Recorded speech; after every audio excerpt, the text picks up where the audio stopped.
And as a reminder to the public, you can view on the live stream at www.longmontcolorado.gov.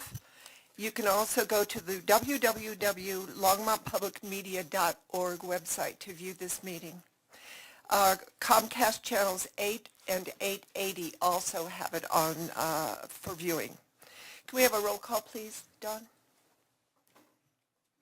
Mayor Peck. Present. Councilmember Hidalgo Ferring. Here.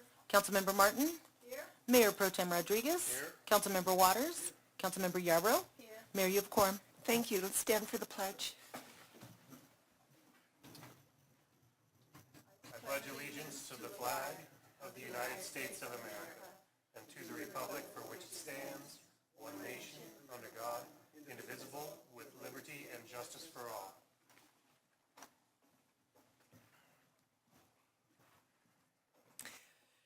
For anyone who would like to speak at Public Invited to be Heard, you will need to add your name or sign to the list outside the council chambers. Only those on the list will be invited to speak. Do we have any motions to direct the city manager to add agenda items to future agendas? Councilor Waters. Thanks, Mayor Peck. We've been through a series of executive sessions going through performance reviews for the city manager, the city attorney, and Judge Frick.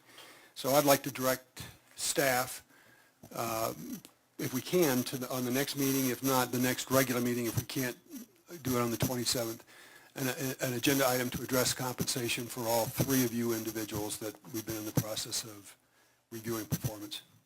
I'll second that. All those in favor, let's vote.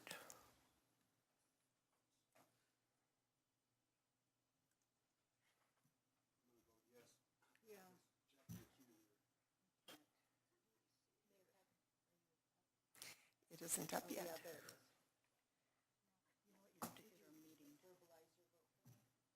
Yes, I vote. Yes.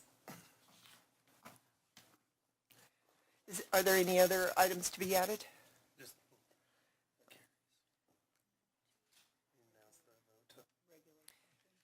So that vote carries unanimously. I'm sorry, I'm trying to pull up the agenda on my computer as I'm trying to talk at the same time. Not good at doing two or three things at the same time.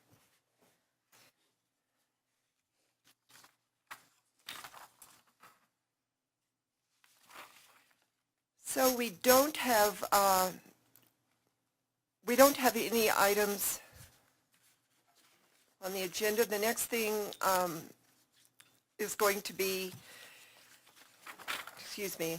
public invited to be heard.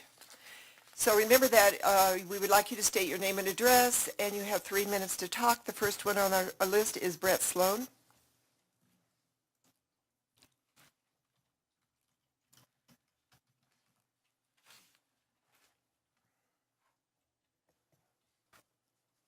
Mr. Dominguez, I have a copy.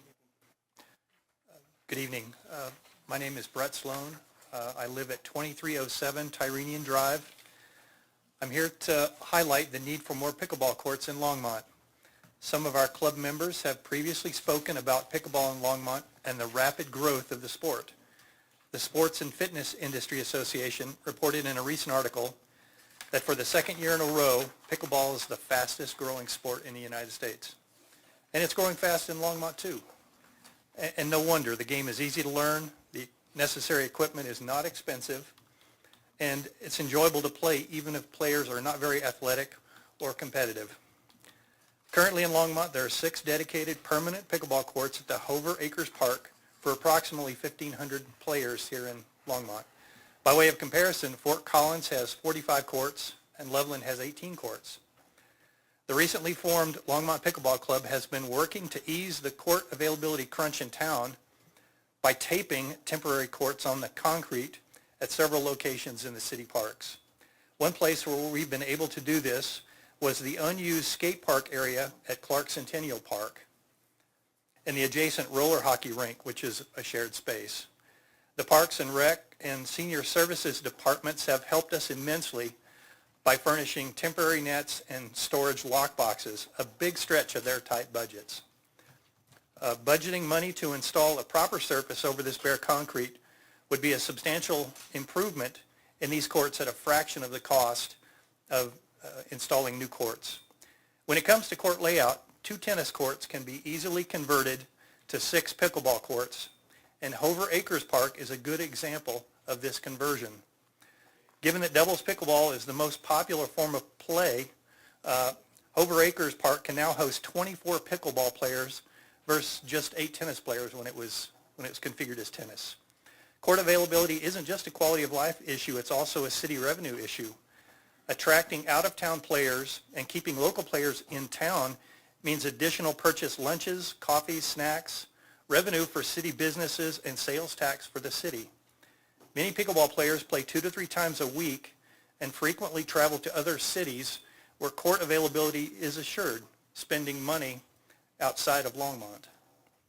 We hope that you will generously fund the Parks and Recreation Departments for pickleball court construction and renovation. The bottom line is that Longmont needs more permanent pickleball courts. Thank you very much. Thank you, Brett. Ryan Forbes.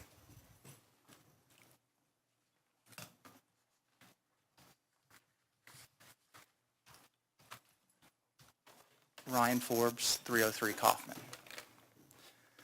Shortly, our executive director, who is the reason I became a member at Longmont Public Media, is going to come up here and give you a lot of reasons why Longmont Public Media could use more funding. I just want to give you one: people.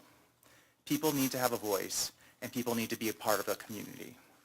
Recently, several windows were broken in this neighborhood, including at Longmont Public Media.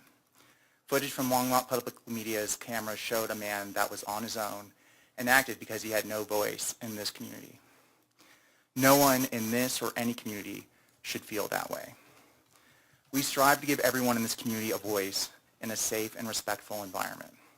We strive to make everyone feel involved and to help improve our community. But we can't reach the entire community if we're not allowed to grow. With just 3 people, Longmont Public Media runs 3 public access channels, teaches affordable classes to the public, and brings people together regularly at events. We want to keep this resource alive and available to everyone. If everyone has a voice and can contribute, no one gets left alone to throw stones. The more people we can reach out to, the more this resource, Longmont Public Media, helps our city as a whole. Thank you. Thank you, Ryan. John Pillman.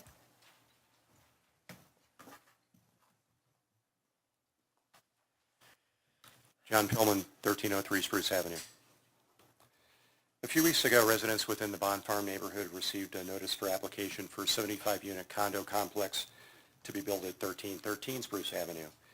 That led to subsequent discussions within our neighborhood and the opportunity to attend a virtual session on September 7th, followed by a Q&A session. Since those notices were first received, the neighborhood has organized weekly Sunday meetings to discuss the proposed development, in addition to setting up a group email address. Now over 55 Bond Farm residents on the list. I can tell you that thus far, every single Bond Farm resident we've communicated to firmly believes the proposed development will only serve to dramatically diminish the quality of life and safety in our neighborhood.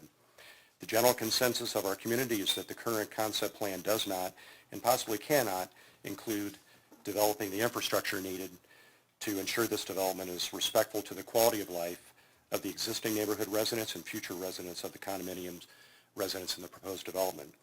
The Bond Farm site at 1313 Spruce Avenue has for the last 50 years included only 1 residence. So it historically has had little impact on the residents of this mature historic neighborhood. If you've ever traveled along Spruce Avenue between Bowen and Sunset, or taken one of the feeder streets like Grant, Sherman, Francis, Judson, etc., that connect 3rd to Spruce Avenue, you'll see the narrow streets were in most cases designed 80 plus years ago. A leap from 1 to 75 residences is a dramatic surge in the quantity of people, vehicles, etc. in the middle of a neighborhood that was never designed to handle this kind of massive development. By some estimates, the proposed development would increase the density of Bond Farm by 25% or more and would double the number of car trips along Spruce Avenue, literally overnight. To proceed with a development without ensuring the appropriate infrastructure exists or can be modified to accommodate this dramatic increase in population seems premature and irresponsible.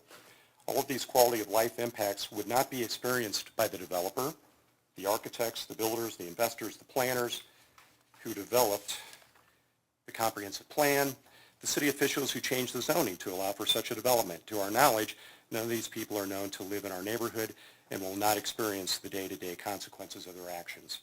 The consequences should this development be allowed to proceed unchecked will be borne by the present and future residents of Longmont's Bond Farm neighborhood, who are quite frankly afraid they will have no meaningful say when it comes to the negative impacts such a development will have to our quality of life, or as the city's comprehensive plan says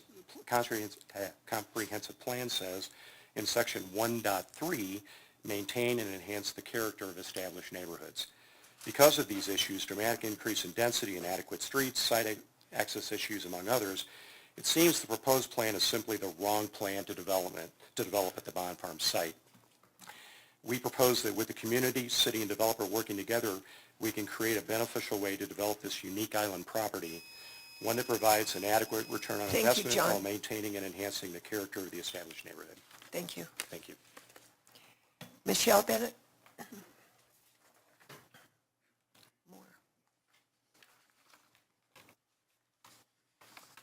Good evening. My name is Michelle Bennett. I live on 203 Francis Street, which is on the corner of Francis and Spruce. I live catty corner from the Bond Farm. I've lived there for 26 years, so I've seen a lot of what other people may not see. And I support completely what John was talking about. I tend to look at things like what's going to happen in risk management, and I know there's so many stories out there about developers who develop things and then walk away.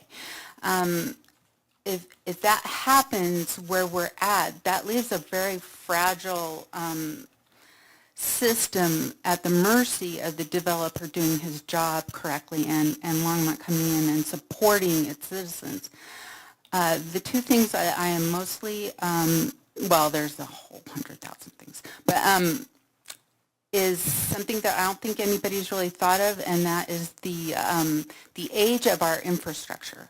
I know that people, when their plumbing or sewer backs up, you know, we look at these pipes and they're clay pipes. They're just old pipes. With any real disruption, it doesn't, anything can happen. I've had a tree literally fall on my house because my sewer line broke, and the water came up through, and the tree came down, and the sewer line, you could blow on it and put a hole in it.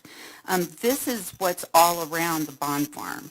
So any major movement that happens around the Bond Farm is going to cause this very old and fragile infrastructure to possibly move. It might not move when the developer's there, but it's very possible. This was also takes a real hit when it rains, and we have enormous amounts of rain in 2013. This particular area was hit really, really hard. And a lot of us have already seen the effects of the movement of the earth from that flood, because the St. Vrain River was just right down the street. So it's on a hill. It's already a very delicate piece of property. And if the developer comes in and he checks all the checklists, I don't think that anybody's going to contemplate the fragile infrastructure that is underneath where he is going to be making these major construction, heavy equipment all around that area. My guess from the tree that fell on my house is that there's going to be damage. I think anybody who's ever seen a pipe that comes out of a almost 100-year-old home would agree with me. So I am very nervous about that infrastructure. How much time do I have? 3 minutes. And 3 seconds. 3 seconds? None. We'll see you next time. Thank you very much. Thank you, Michelle. Sherry Malloy.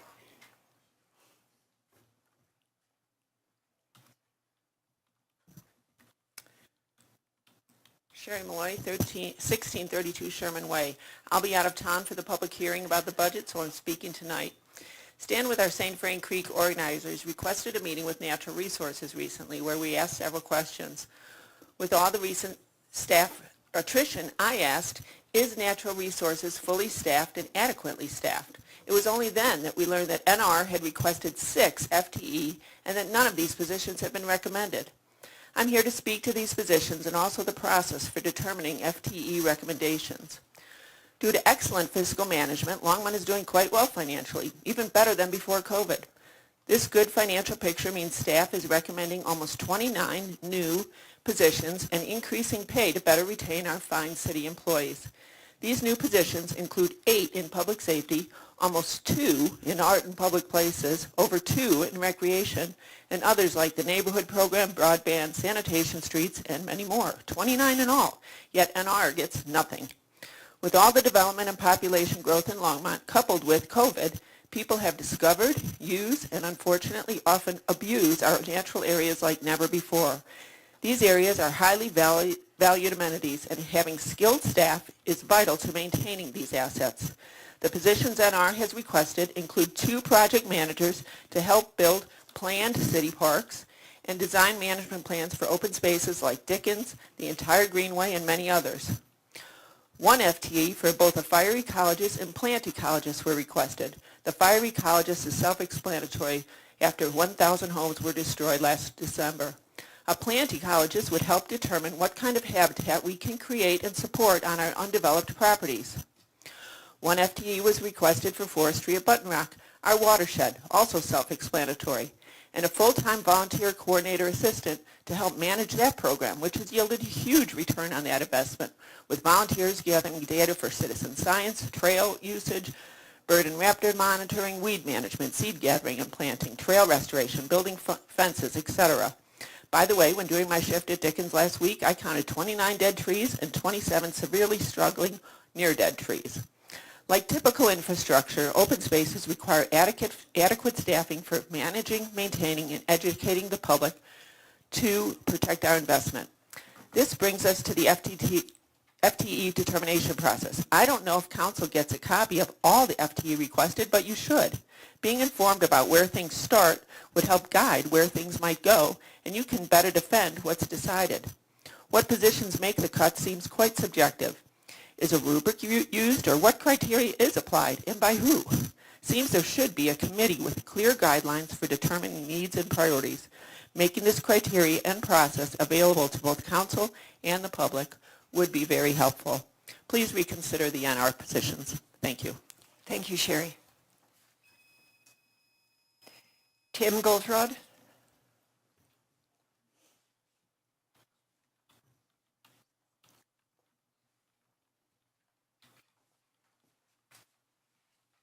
Good evening. My name is Tim Goldraud. I live at 1885 3rd Avenue, and I'm here to speak about the Longmont Public Media. I'm an audio engineer and acoustics consultant. I've lived here in Longmont since 2000. I've been a member of Longmont Public Media, I call it LPM, since July 2021. I'm also a member of the Downtown Longmont Creative District Advisory Committee, and so I'm quite active in the local arts scene, and especially as it relates to live music. At LPM, I produce a monthly listening room concert series called the Soundpost Sessions. And I believe that LPM is really an invaluable community resource, both because of the space it provides, the equipment that is available to people like me who produce music shows, and also the staff that's at LPM. LPM supports the local music scene by providing an affordable performance space. We were able to host a stage there during the local Walkabout Music Showcase that happened earlier this spring. We also hosted a stage there during the Longmont Chambers event, the Unity and Community, which were both local music showcases. During our normal shows, we do pay a percentage of our ticket revenue to LPM to use the space, but we really depend on the staffing and the equipment that's available there to us to produce these shows. There really isn't another venue that's like this, that's available to us in downtown. So I'd really like to encourage the city council to continue financial support for Longmont Public Media. Thank you. Thank you, Tim. I hope I don't mess up this first name, but it looks like Vivi Devine. I think I didn't say it correctly from the look on your face. So my name's actually Vince Devine. Vince And I li- Devine, okay. Yeah. I live at 2298 Winding Drive. And I'm a student for St. Vrain Valley School District, and I'm here to also highlight why I think having Longmont Public Media funded is important. I found out about Longmont Public Media through a video production class I took in my junior year of high school, and I applied to become an intern for the summer, and I'm actually there now as a media manager.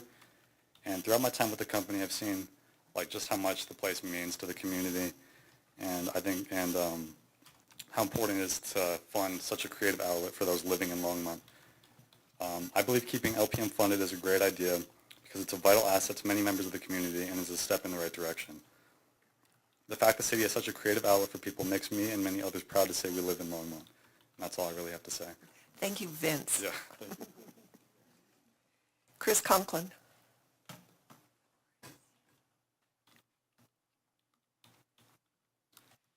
My name is Chris Conklin. I live at 234 Francis, which is in the Bond Farm. I just want to follow up what John Pillman said. The very first part of a pre-application to develop that property is a neighborhood meeting. The meeting is required no less than 21 days before. The letter was sent to us on the 18th. We got a meeting in the neighborhood and requested that the meeting be held in person because it was going to be online. 21 days later, exactly, it was held online. To call the meeting adequate would be generous. It was not. People tried to call in. Over 60 people watched this meeting because you could see it at the bottom of the header of on YouTube. I talked to 12 people personally that couldn't get through. If you listen and if you go back and watch it, which you can, you'll see what I'm talking about. It was, I think, unprofessionally run, and I don't think it was the people who wanted to speak did not get a chance to speak. If I'm not wrong, I think the city council, it's in their interest and it's in their job description to ensure that the people of Longmont, the citizens of Longmont, have a chance to voice their concerns. We have a concern. Therefore, I am requesting the council to direct the planning and zoning to call another meeting and be held in person. All I'm asking is for what the city has deemed, what they call out, what the city, to their rules. Thank you. Thank you, Chris. John Creighton.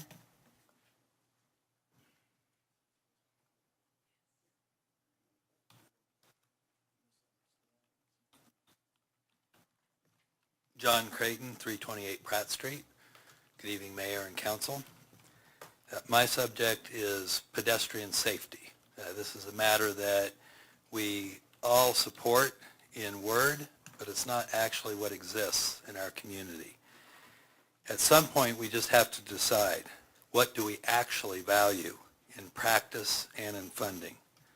Studies are useful, data has its place, but at some point, we have to decide. If I could decide, there would be a four-way stops around every elementary school in Longmont. If I could decide, senior citizens would not have the anxiety trying to race across streets.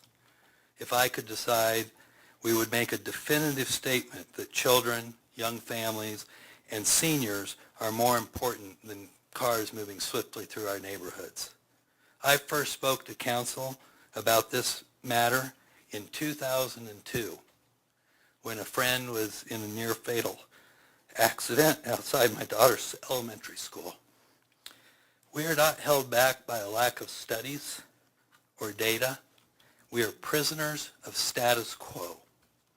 At some point we have to decide, are our children and seniors in fact more important than moving cars swiftly through our neighborhoods? Thank you. Thank you, Joan. No clapping, please. Aaron Noonan.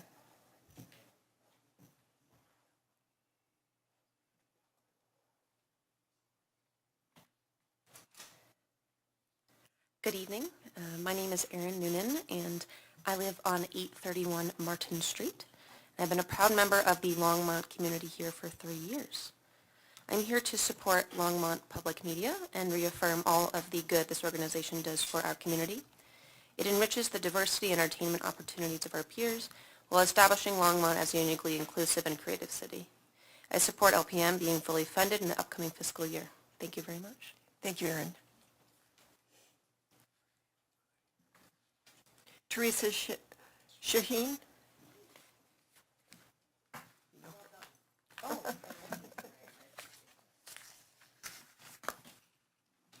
Hi, good evening, Mayor Pex, members of council. My name is Teresa Shaheen.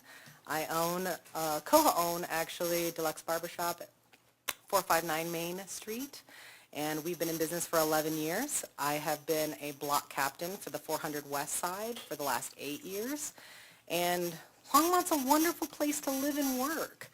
And one of the things I love about Longmont is that we have 100,000 people that live here, nearly 100,000 people, yet Main Street acts like Mayberry. We all know each other. We all know our employees.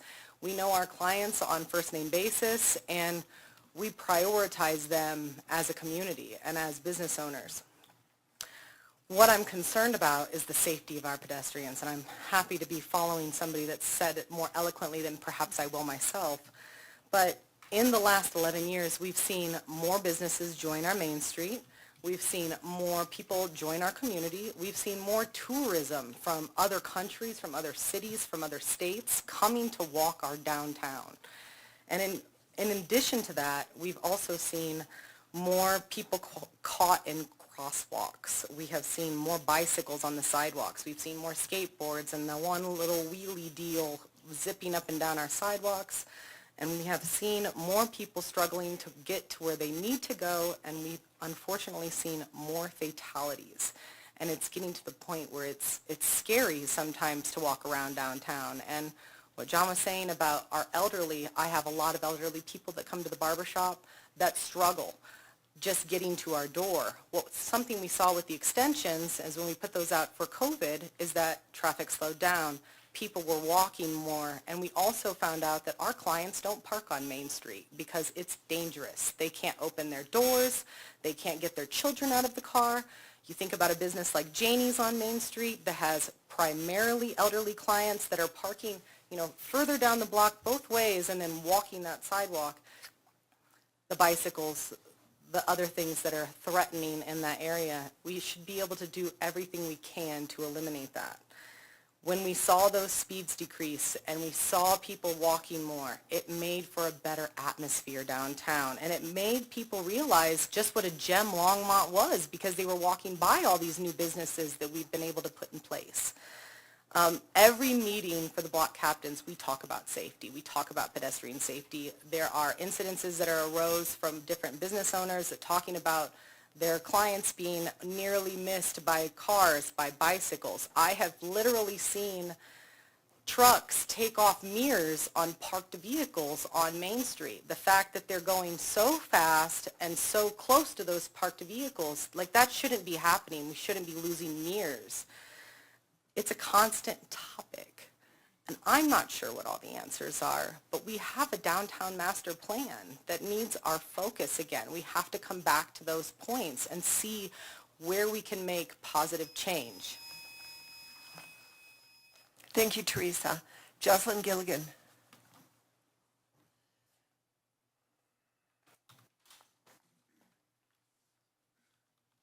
Hi. I'm a little nervous, so sorry.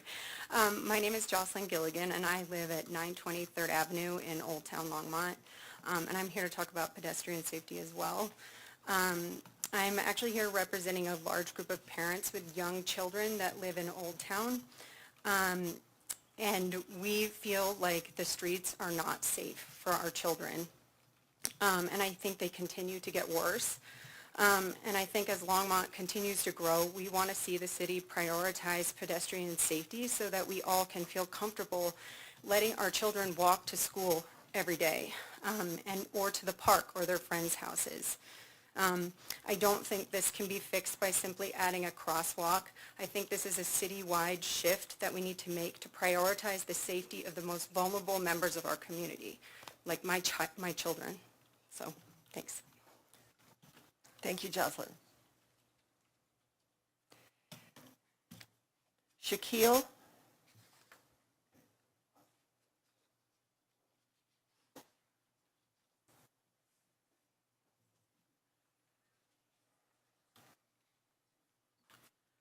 Shaquille Dalal, 219 Francis Street. I am not here to speak about this, but I happen to live in the Bond Farm neighborhood, and I support the development.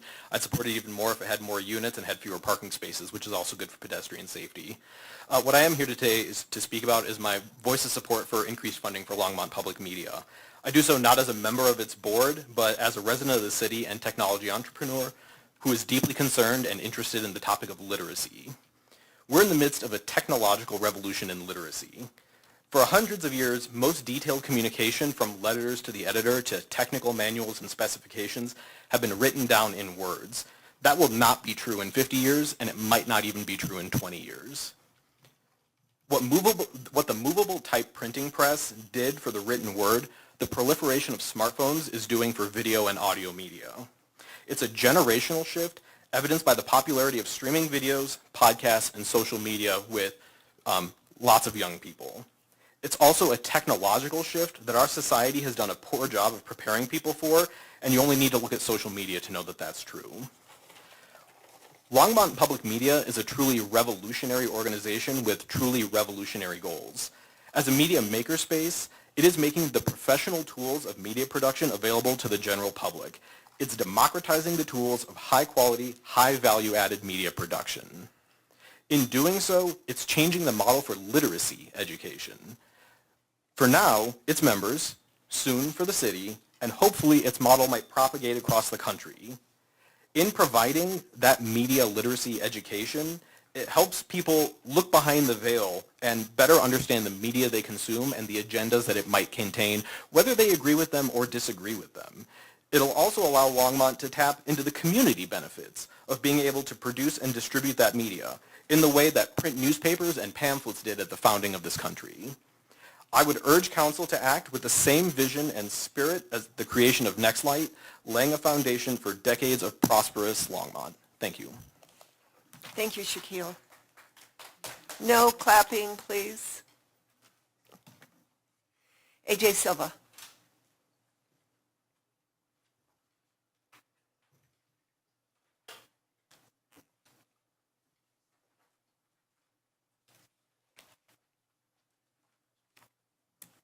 Hello, my name is AJ Silva and I live at 2219 Emory. I'm here representing myself as a passionate and enthusiastic member of the Longmont Public Media community.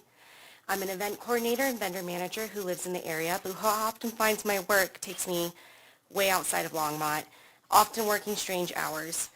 It was and is my desire to achieve a better work and life balance. I'm a single mom. I'm both the nurturer and the sole provider for my child.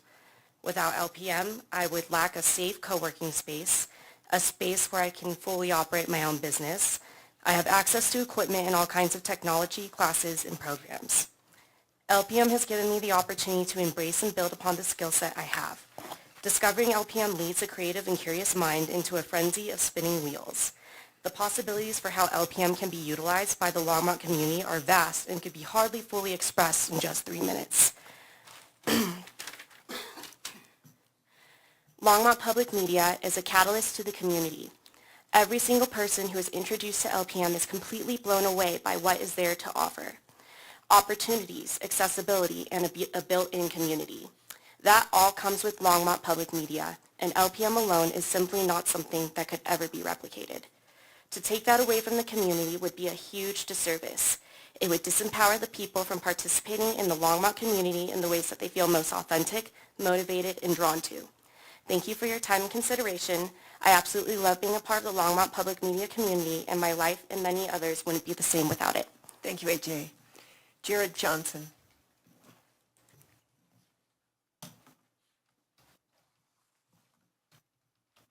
Hello, Council. Thank you for your time. Jared Johnson, 2022 Emory. So I'm the founder of United in Change. It's an organization that helps people, helps animals. We do Colorado cleanup. We go out, we clean up areas that are desolate. They've been almost abandoned by cities. They've just been destroyed.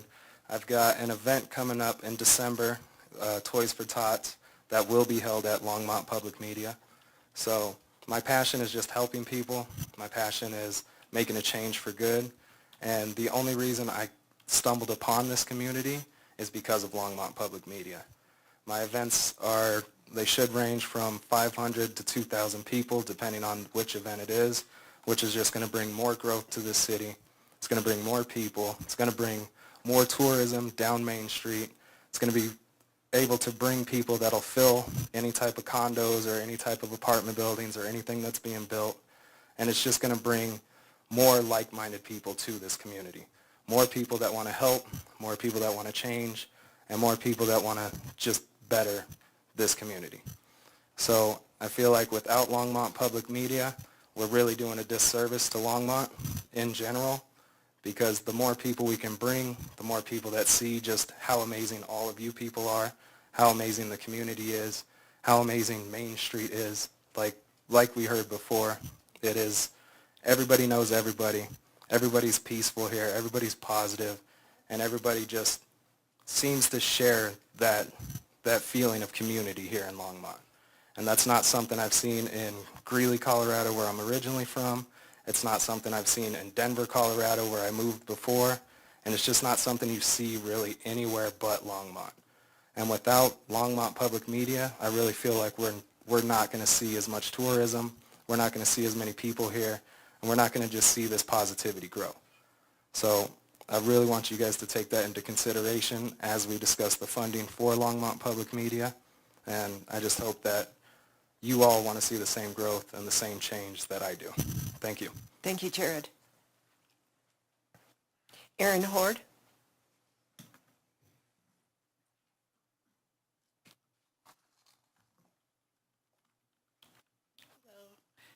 Aaron Horde, 1316 South Lincoln Street. I'm the executive director of Tinkermill here in Longmont. It's our makerspace. And I'm here to voice my support of LPM. At Tinkermill, we think of LPM as our sister makerspace. It's our digital makerspace, and we use it quite frequently. We have a corporate membership there. And as a community and as a city, I think it's just really important that we put the funds where they belong towards LPM. Thank you. Thank you, Aaron.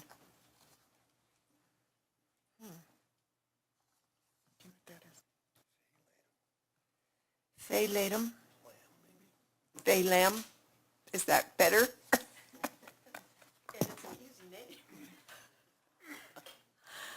Good evening, Mayor, City Council. My name is Faye Lamb. I'm president of the Longmont Theater at 513 Main Street. Tonight I want to talk about the high speed and on Main Street and the safety of the pedestrians, because we're concerned. The theater sits, for those of you who don't know, on the west side of Main Street, and across the street we have food and drink, we have the Alleyscape, we have 2 clothing stores, we have a hair salon, food and drink again, we have candy and ice cream, and we have a bookstore, and hopefully donuts again by Christmas. On this side, on the right side, we have Crack Pots, then the theater, and then we have the distillery. The patrons who come to the theater come out of the new parking garage down the alley space, and they come to see live theatrical stage productions. They may come to see movies. They may come to a private event that they booked or that we booked. Our concern is the high speed, not only on the Main Street, but on the sidewalk. The semi-trucks, the RTD buses, the huge, heavy tow trucks are coming through at an unbelievable speed. And I know that most people think about 9 to 5. We're talking around 6:30 to 9:30. You will not believe the speed. The semi-trucks rattle the glass in the theater lobby, and they shake the building if you're upstairs. We're concerned it might break. The non-pedestrian friendly sidewalk, we've had 2 pedestrians hit by bicycles. The distillery has had 1. I almost got leveled by a skateboard the other day in the afternoon, and there's no control. I'm not sure what's happening. I'm not sure why speed is increasing all over, whether it be the sidewalk or the main street, but we're clearly concerned for people's safety. I went to cross the sidewalk the other day, the crosswalk. I got stuck in the middle. I could not cross. I'm there in the day. I have to go get my food and bring it back. I could not cross. I waited, and finally when the light changed, I got across. For the first time, and you have to know me to know that this is unusual, I was afraid. I was scared. I had a fear. I thought, what am I doing standing in the middle of this street and I cannot get across? People, they do not stop. I'm not here to complain. I'm here just to bring it to your awareness. I'm here to offer volunteer services of myself or of the theater, however we can help. There's a lot of data and a lot of research that goes into a city that shares a main street with a state highway. I know that. Maybe you need our documentation. Maybe you need our comments. Maybe you need a camera on the theater marquee that shoots onto the crosswalk and shoots onto the sidewalks, especially at night, to see what's going on. I think that we probably could do that. I worry about blinking lights on the crosswalk now because the speeds are so fast. Thank you for all you do, and thank you for attention. Thank you. Thank you, Faye. Thank you. Gail Sundberg Douse.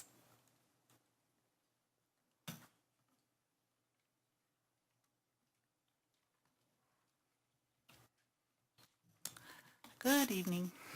My name is Gail Sundberg Douse. I've lived in Longmont since I was 2, and I've seen this town blossom into a beautiful city that I'm proud of, and I left my nursing career to open up a yarn store on Main Street 10 years ago. I was in the back of 454 Main Street, and the alley was my entrance, and the beautiful alleyscape made for an appealing front door. 3 years ago, I was able to expand to the front of the building, and so now my main entrance is Main Street. And what I've observed over the past 10 years is an increase in traffic flying down Main Street to the point where I'm literally scared to walk across the street to go to Independent Bank to do my banking. I have noticed the speed is fast. I have noticed that the signs on the corners that say no right turn when pedestrians are present is usually ignored. And I've noticed that I don't see much of a police presence in the heart of downtown. I have seen a police presence on like the 800 block, some speed traps that they've set, but I don't feel like there's much monitoring of the speed and the bicycles and the people on Main Street that are putting pedestrians at risk. What I would ask is that you would consider looking at some of the research that's out there that shows how communities can make for a safe pedestrian environment. My folks are not spring chickens that shop at a yarn store, and they have verbalized to me that parking on Main Street is something they wouldn't dream of doing, and crossing Main Street to patronize other establishments is not anything they would consider. They come to the yarn store, they shop, and they go home. They don't feel Longmont is a safe place to navigate on the streets. I guess the furthest they would go is Ziggy's and back. So I appreciate the time. I hope that you'll heed. I mean, what John said was super eloquent. I'm not quite that eloquent, and Teresa as well. But I think I have a couple seconds left. I'd like to say something about Longmont Public Media. When we were shut down with COVID, our big business is classes. We didn't know what to do when you can't have classes, so the LDDA, who's a huge resource for our businesses, said call Longmont Public Media. And I got great support from Scott Converse, showed me how to set up a green screen, showed me how to make my business continue to exist and grow by doing classes through Zoom. So I wasn't here to support Longmont Public Media, but I feel like I have a minute to say thanks to the work they've done, and I hope we can continue to support this organization. Thank you very much, Gail. Ruby Bowen. Ruby Bowman.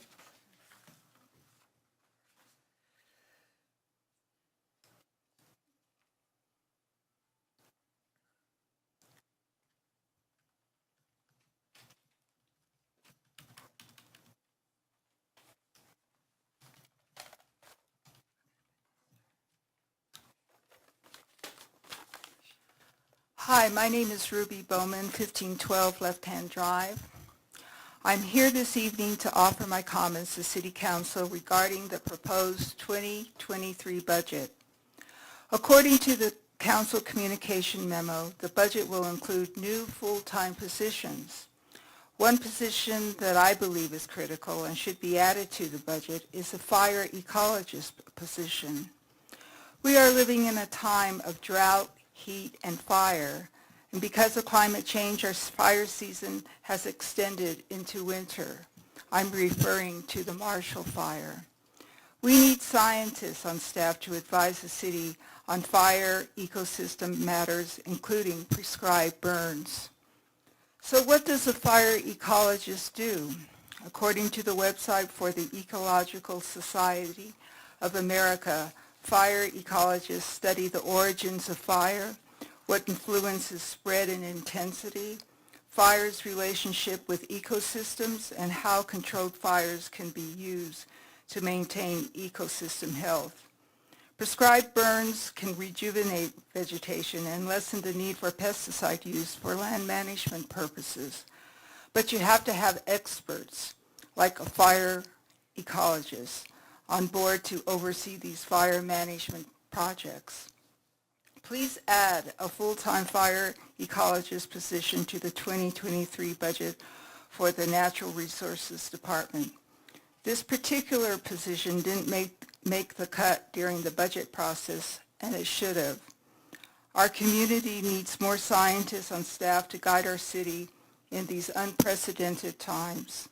Please don't wait and say you'll add the position in the 2024 budget. We need a fire ecologist now. Another full-time position that should be added to the budget is a plant ecologist. The plant ecologist is a key position for natural resources. There are properties that still have to be developed as habitat. A plant ecologist can help natural resources decide what kind of habitat can be created. Please add these two full-time positions to the budget. Thank you. Thank you, Ruby. Sonata Dangle.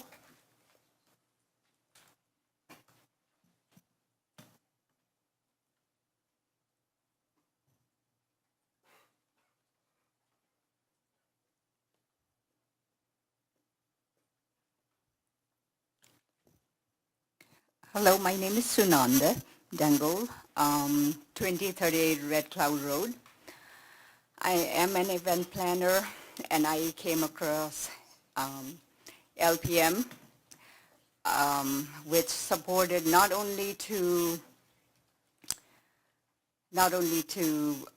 uplift my events, and because I'm from Nepal, it was very vital for me that I was able to reach more than my potential crowd. So I'm referring this to the event that I did in Longmont Museum.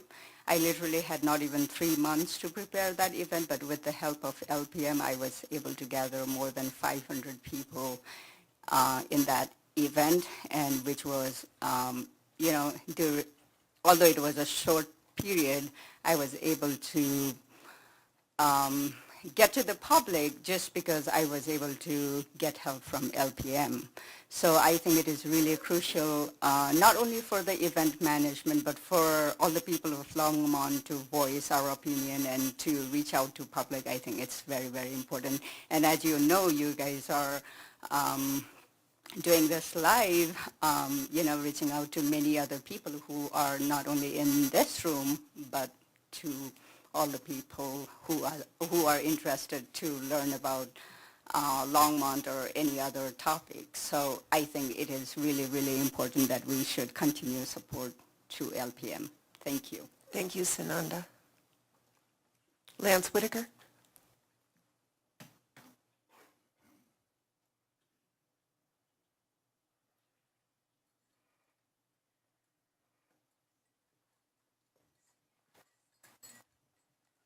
My name's Lance Whitaker, 1750 Collier Street, Longmont, Colorado. I've been a resident for 40 years. Active libertarian voter. Long live the porcupine. I've come here today to bother you again for the license that you all know about, and to also remind you guys today is National Pepperoni Pizza Day, and it's also National Punch Day and National Voter Registration Day, so everybody please register to vote and have a good day. Thank you, Lance. You're welcome. Heidi Quince.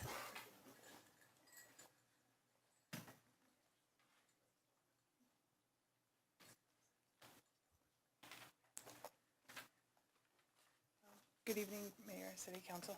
My name is Heidi Quince. I live at 911 Venice Street. I own a Simply Bulk Market at 418 Main Street. We've been there, I've had the business 6 years, but it's been there for 12 years. I've lived in Longmont over 20 years, and I love living here. I love how attractive our downtown has become in the time I've been here, especially to visitors from out of state and even within the state. And I'm here to talk about vulnerable road users in Longmont, particularly near downtown.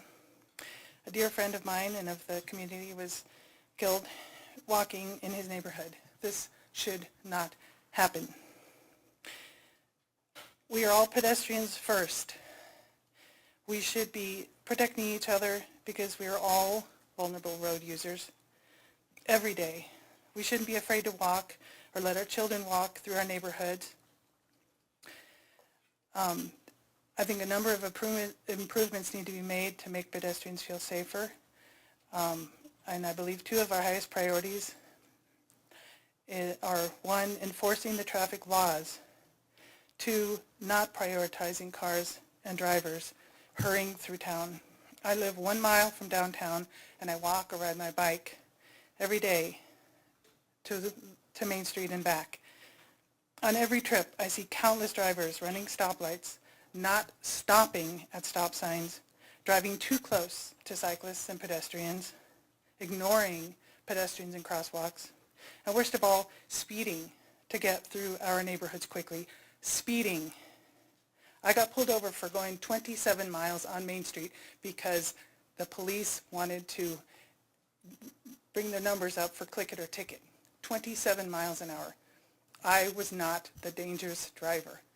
It's those drivers going down Main Street, 9th, Kimbark, throughout downtown that are endangering vulnerable users. All of us when we are walking. We're all pedestrians first. I said this already, sorry. I believe our police force should play a larger role in keeping us safe by enforcing laws already in place. And in addition, traffic lights should be engineered to slow down drivers, not pedestrians. Another issue I have on Kimbark, and apparently they put one near Pratt because of the pedestrian that was killed. The speed monitors, whatever, on Kimbark. I walk on that street all the time. Drivers drive, they speed, it says slow down. That data is not kept. Nothing is done about speeders on those streets. We need to protect pedestrians. That the city did a whole lot of work at that intersection at Kimbark and 6th. Yes, it's lovely.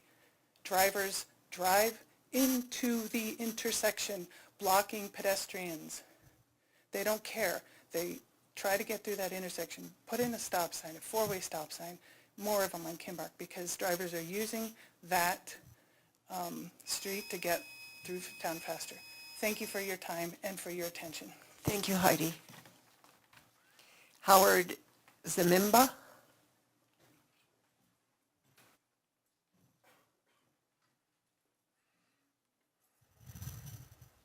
Thank you. Howard Zaremba, 814 Megan Court. I'm a recent resident of Longmont. I moved here about 2 years ago. Prior to that, I was on the executive board of the open media for Lafayette and Louisville, where we won several program awards for excellence. I'm here to promote and support Longmont Public Media. I've become a member and a volunteer, and I've also produced some programs here and been very impressed with the quality of the equipment, the facilities, and the staff, which somehow managed to do so many things. It's remarkable. Longmont, as you know, is becoming well known as a progressive and cultural city. You want to be able to support your channels of communication. Media is our cultural window to education and education, the arts, culture, etc. And I think that the city does well to support an operation like Longmont Public Media. Thank you. Thank you. The last one is, and I am not going to say this name correctly, the last name is Giddings? Joyanna. Okay, thank you. Joyanna, now it makes sense. Hello. I'm not a resident of Longmont, but I'm a business owner here. My business is at 332 Main Street inside Old Town Marketplace. It is Obra Arts Studio and Gallery. It is a working arts studio. It is a bilingual studio. I'm here to support Longmont Public Media. I also am board president for East Boulder County Artists Organization. We run the studio tour in town. And I also am an instructor for the Firehouse Art Center. I teach their bilingual art attack program through Casa de la Esperanza. I wanted to tell the story of what happened at the beginning of the pandemic for us. Elaine Waterman at the Firehouse and I got together asking each other what we can do for kids in the community. And through LPM, we were able to film. They helped me learn to film and to audio record and to video edit a class, a bilingual art class for kids that we aired during the pandemic. Additionally, LPM has helped us at Old Town Marketplace film some of our community events. The Pine Car Derby and some of the art openings that we've held there have been filmed by LPM. So I would like to express my support and just the fact that it's such a treasure to the community. Thank you for your time. Thank you, Joanna. So that is the last of the public invited to be heard, so I'm going to close it at this time. Do we need to take a break? Let's take a 5-minute break.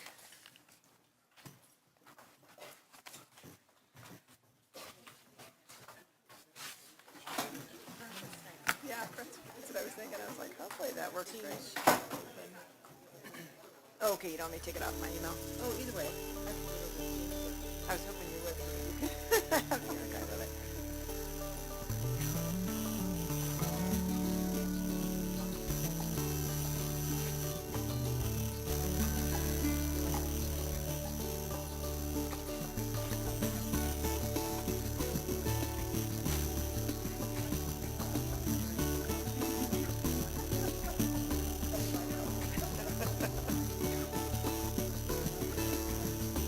Some pretty passionate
I think we're ready to come back in session.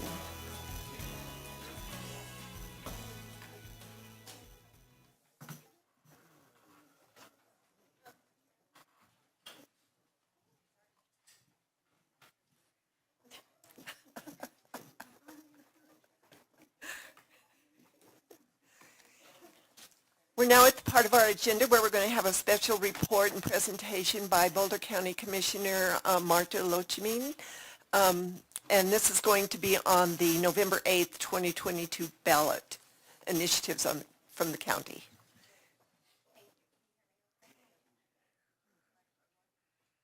Right side? Okay. How's that?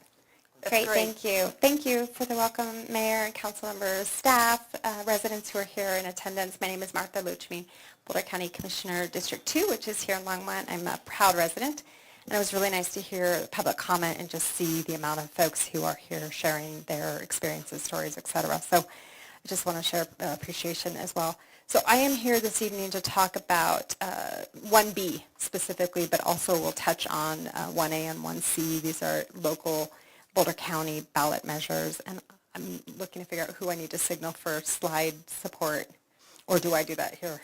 Just hit enter? Yeah. Oh, look at that. Thank you. I appreciate that. So, this particular measure is about search and rescue, and we're talking about recreation. And the easiest way for me to explain this particular measure is for us all to do an interactive activity here.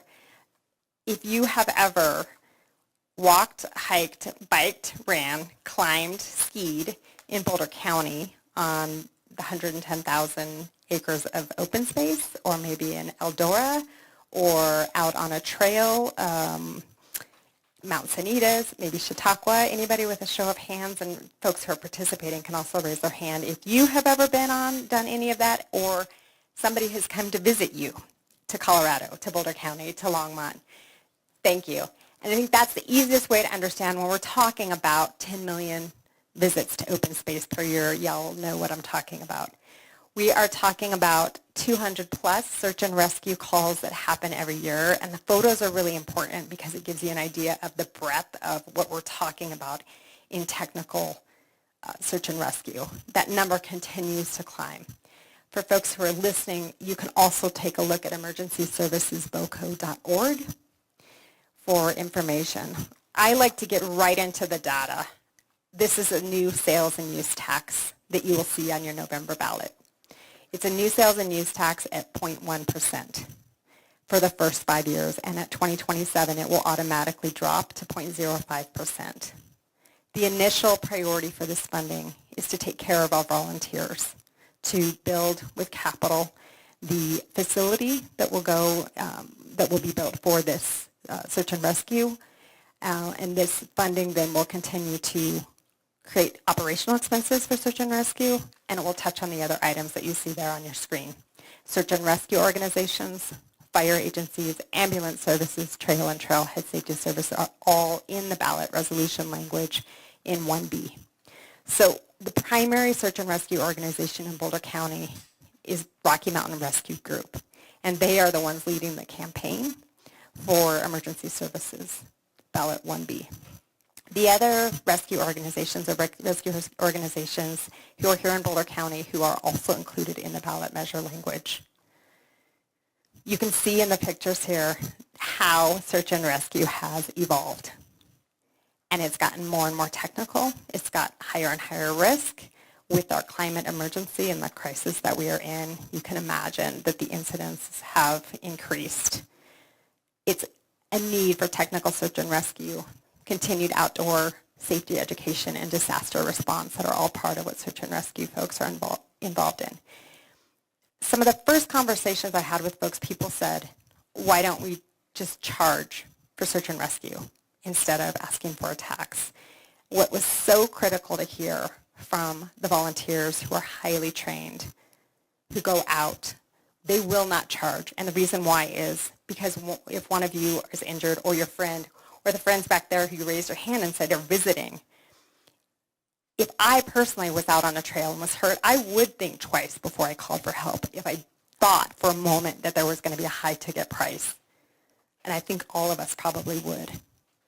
And that is why volunteers are adamant about not charging for their service, because they understand it puts that person who's been hurt at risk. The more time you let go by with the elements, if it gets darker, it also is higher risk for the volunteers who are really out there for us. And that's why they are not going to charge for the rescue. So let's talk about the capital expenses. The number one priority here will be for our new headquarters building. This building is at 3720 Walnut Street. It came from a federal grant about 30 years ago. The only use for this facility is search and rescue. It is over capacity. And the other piece that is really important when you think about folks who are outdoor cold weather friends, if this is the truck that you need to go get rescued from in this photo, and you've got to wait for a de-icing, that creates more risk for folks. Here's how we plan to prepare for a better response for the volunteers who continue to do this work on behalf of us as residents, our friends and neighbors, and all the visitors who come to Boulder County. And you can see in there without me reading, well, I guess for folks who are online, if you can't see it, it's about adequate space, it's about training, improved safety, and security, because right now, all of this equipment is stored outside, and we've got to fix that for maintenance, for investment, et cetera. You can see in this picture the schematic, that white building that's in the middle is the planned headquarters for this, that's included in this ballot measure. These are some of just the visuals of what else is needed. And if you've never been rescued, you might be thinking, like, what else do people really need? And this is just a quick example here of the numbers here of a radio that's about 2,000. And we hear this all over the county about the need for radios, whether it's from the coroner's office, it's the sheriff's office, it's up in Lyons, Ward, Jamestown, that you have to have communication, because cell phones will not get you rescued, will not get you found. I believe that everybody in this room has probably replaced their own cell phone more often than every 10 years. And these radios are key to communication. The other item that's talked about and specified in this ballot measure 1B is supplemental funding for fire departments in mountain and rural areas. So you have an idea there, and it's hard visually for folks in the back, I understand. You'll be able to find this information at emergencyservicesvoca.org as well to have better understanding of the mountain and rural districts. Here's some of the expenses, and these are just some of the pieces that will be funded. Right now, what we're talking about, and this is really important right now, this is a campaign that's already a ballot measure for November, so our staff is not working on this, but a campaign committee for folks who are interested in and wondering how could I get involved. And I share that because right now what we're talking about, but that it won't be decided until after this ballot measure 1B passes, is to put together, similar to an advisory committee, similar to the other commissions and boards that we have, to allow community members, mountain and fire rural district experts, search and rescue folks to be in the room to give recommendations to the Board of County Commissioners on the actual use of the operational funding, as well as the supplemental funding for mountain and rural districts. The other piece that the county currently pays for wildland firefighting staffing. And we've had part-time folks for 6-month positions, part-time and on contracts. The reality is, and I would guess that there's nobody in the room that would argue that we, based on our climate crisis, are no longer in a seasonal fire time. It's year-round. And so we actually made a decision this morning at a business meeting to to bring on 8 folks and add 3 months to their contracts, because we know that mitigation work can also be done. But it's important for folks to understand that there is staff that's helping in wildland firefighting as well at the county. Another piece that's included in 1B is the ambulance services, and you can see in the map there, just for folks' awareness, when we talk about the county, there are jurisdictions that have their own ambulance services, but there's areas in our county that do not. And so this is what the county is currently paying for from general fund, is an ambulance contract, and it's very expensive. It's just like any other medical cost. It's like health costs, unfortunately, and there's an example there from our RMR, the Rocky Mountain Rescue Group, of what we're seeing and we're anticipating, based on what we're hearing from AMR and other ambulance servicers, that in the next 5 years, that contract cost will be over $1 million just on its own, to be able to provide service to our mountain communities throughout Boulder County. The last item that's included in 1B is trail and trailhead safety services. And this is really important. We all know that after March of 2020, we just saw folks out in, even at McIntosh and all around the county. And what that has happened is we've had to increase shuttles to try and manage that. We also have had to bring on staff to help with the trails. The picture of the autos up at the top right is an example not at the trailhead, but getting to a trail. The issue of folks just parking anywhere. You can see in that picture what a crisis that would be if an emergency vehicle needed to get in and out. And so those are some of the pieces that we're dealing with the funding for trail and trailhead safety. So again, the website is emergencyservicesboco.org. This one is 1B Emergency Services Ballot Measure. Steve Dundorf is the campaign chair. There was somebody asking just questions about how they could help, et cetera, and so that would be a person to get in touch with as well. So that is the presentation in regards to 1B, and county commissioners have kind of divvied up our different ballot measures, and my understanding is that you had a presentation previously from transportation. Our transportation department was doing a significant amount of outreach on 1C prior to the ballot measures moving on to the ballot, and so they already had a really good, they already had great input from the community about what would be voted, how folks would actually vote in regards to the tier of funding. And so the transportation tax, and it'll just close out, perfect. So the transportation tax is an extension of the current 0.1%.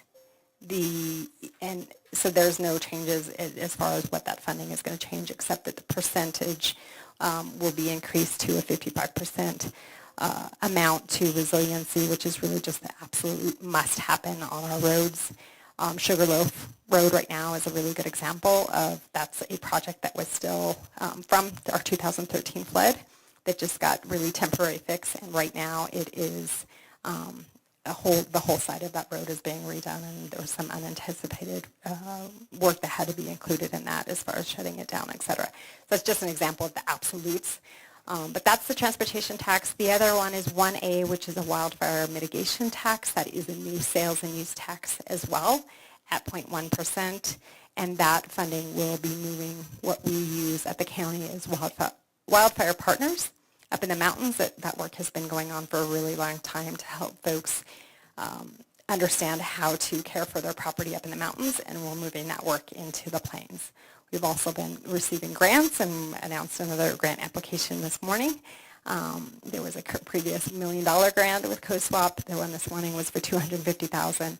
And so the hope is for that funding to create funding that would take care of that issue for us at the county level, to be able to extend that wildfire partners work into the plains and out to Longmont and Eastern Boulder County. So those are that's a quick summary of 1A, 1B, and 1C. But I appreciate you all giving us some time to be here so that you can ask questions as well, and I'll do my best to respond and take some notes if there's something that I don't have an answer to. Thank you, Marta. I really appreciated the PowerPoint. Those pictures brought it home, so thank you for that. Do we have any discussion from counselors? The other thing that I'm looking for is a motion for a resolution to support these two ballot measures. So it's been moved by Councilor Yarbrough and seconded by Councilor Hidalgo-Ferring to have a resolution to support the fire mitigation and the EMS, the emergency services. Emergency services. So that would be 1A, no. 1B, 1B and 1C. 1C, okay. Thank you. Glad you're here to No, I'm so sorry. No, you're right. that's Wildfire is fine. 1A and emergency services is 1B. And so I just want to clarify, because 1C is another current local ballot issue, but I heard the two, so just to make sure. Okay, great. And I'm not sure if I'm supposed to be in that part of the conversation or not. But. Okay, so let's vote. I didn't get it up on my screen again, so I'm a yes. Oh, you haven't? I'm still a yes.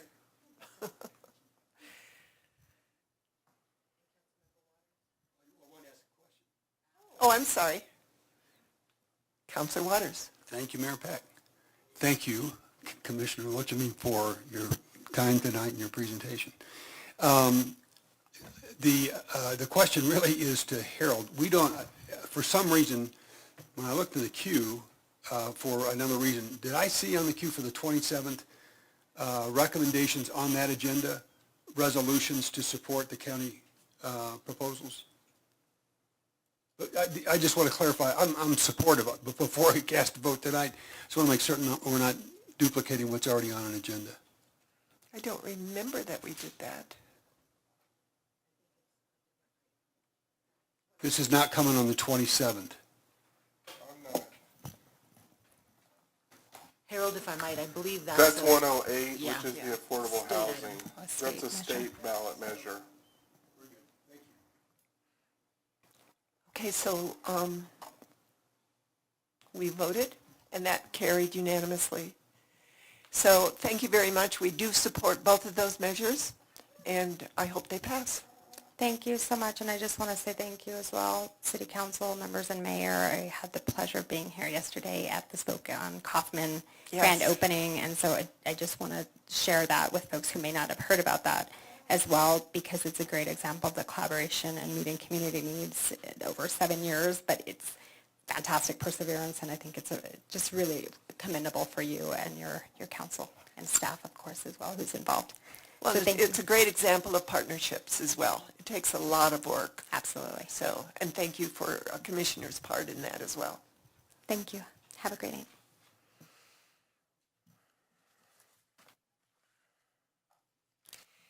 So we have one study session item, and that is our 2023 budget discussion. Mr. Golden. And Teresa Malloy.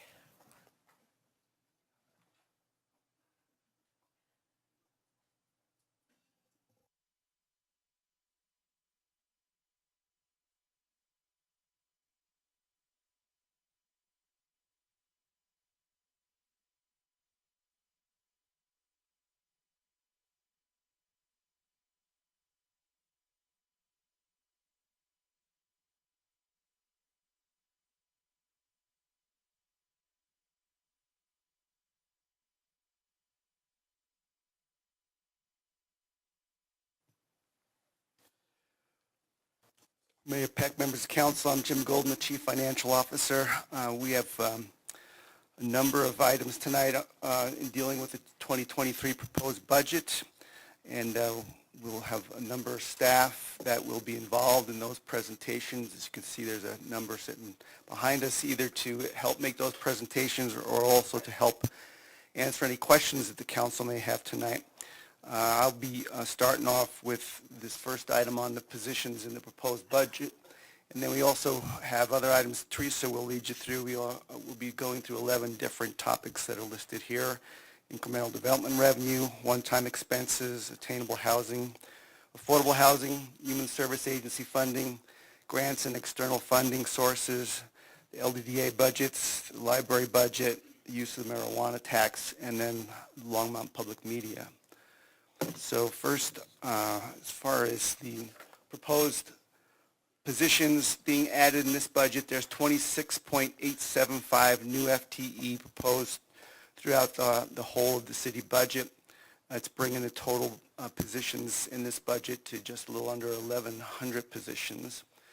The 26.875 are broken down as 13.125 from the general fund, 8 from the public safety fund, and as you know, the public safety fund dollars can only be used for public safety type expenses.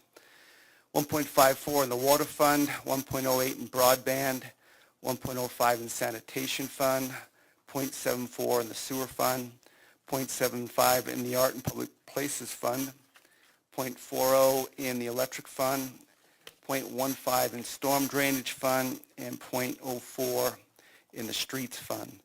So what I'm going to do is, there's a slide here. It does have a summary for each position. I am not going to take you through that summary. This is the same information that has been included within the budget message that you have seen for 3 weeks now. And so I will go through and just mention each of these positions and their funding source. And if you do have a question about any of those positions, go ahead and stop me, and probably someone from the staff will be able to come down and answer questions about any of these respective positions. And I'll probably jump in and add some. Anytime, jump right in. So beginning with this first half FTE, a Neighborhood Resource Specialist in Community and Neighborhood Resources from the General Fund. And there's one FTE Director of Human Services, also from the General Fund. I want to talk a little bit about both of these together. So one of the things that we've seen, and you'll see this throughout some of the requests, is really the impact that we've had in terms of the social services within our community. If we've seen really an increase, a significant increase in demand, I would say that is probably the most significant area where we've seen workload increase dramatically. The half-time FTE for Neighborhood Resource Specialist is filling out, we have the part-time position now. This creates a full-time position, and you know what we've seen over the last 2 to 3 years is really increasing communication with our neighborhoods. I know we've talked to council about different situations that we've seen in terms of activities that have occurred in Lanyon Park, Carr Park, a lot of the things that's really been coming front and center to you all. This team has really been the lead on dealing with those neighborhoods and working with the neighborhoods in conjunction with our staff to start attacking whatever situation is occurring within the neighborhoods. The key piece on this one is, as we continue to look at this, is really the component of attaching to the neighborhood impact team and really coordinating our work as an organization.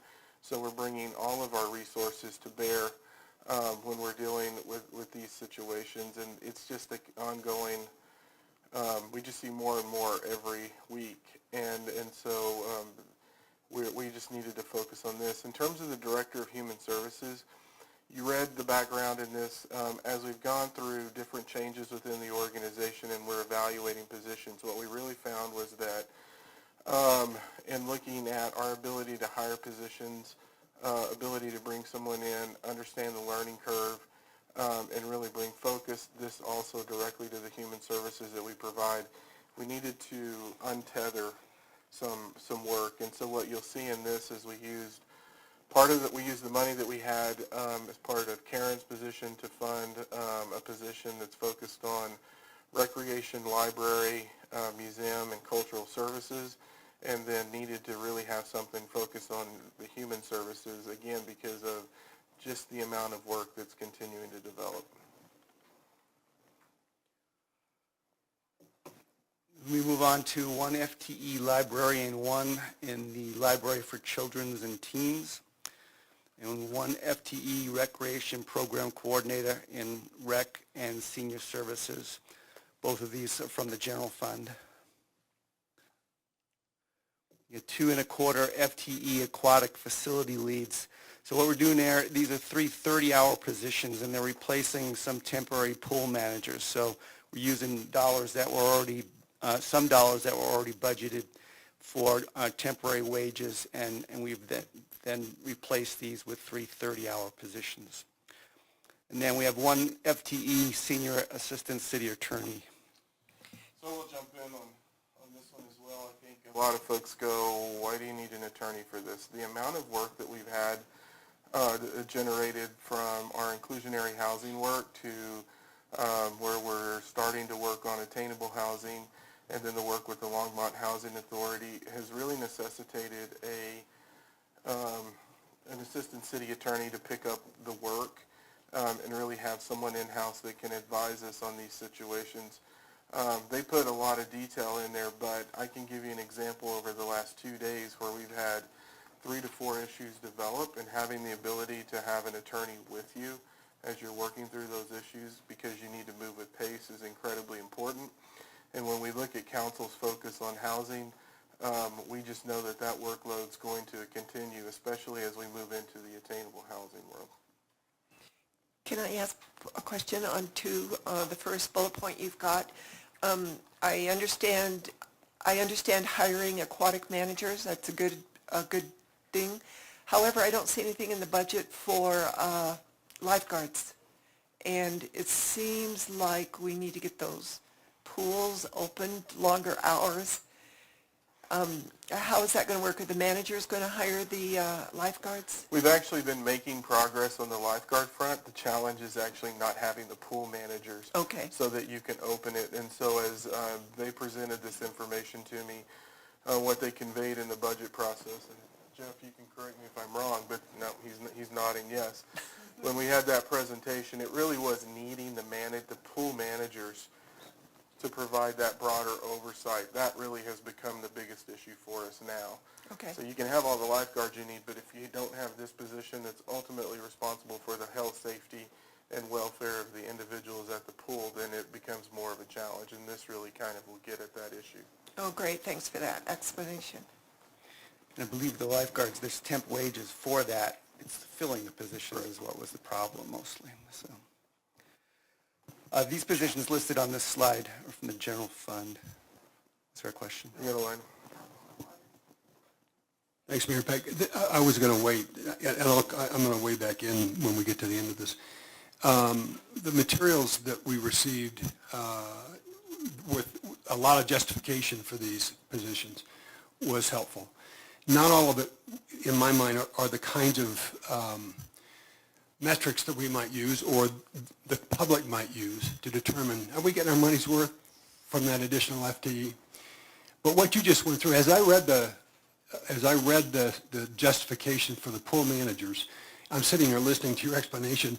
It would have been good to see in this portion of the council communication what we'll see as a result of this are pools open this many more hours per week, this many more days per month, this many more months per year, if that's the case, right? Because it sounds like it is. It's not a matter of not having enough lifeguards. It's not having the right supervision in overall pool management, and there's a whole, bunch of reasons for that. But in addition to the justification, that would be a pretty clean, in this one, some of them are difficult, I get it, to answer the question, what's in the public's interest? What's going to be different because we added 26% FTE? But I think we missed an opportunity on this one to say to the public, this year we're going to do this when it comes to recreation services and pool availability, right? This is what you're going to get. In a year from now, we're going to tell you whether or not you got it. And if you didn't, what have we learned to make certain that you get it going forward? And I'm going to come back to a couple of other things. Yeah. I just think this is an example where the justification is helpful. What you offered kind of is at the heart of this, right? As a way to evaluate or measure, did the public or did anybody get their money's worth for what we're going to do with their money, right, in terms of the 2023 budget. Yeah, does that make sense? Yeah, the short answer is we want to be able to open the pools on the same schedule that we've historically opened them, and we haven't been able to do it because we don't have these. That would be a pretty powerful message. Short answer. Right? So whatever that's going to take. So I'll come back to it. I do want to weigh in one more time on this when we get through this. So.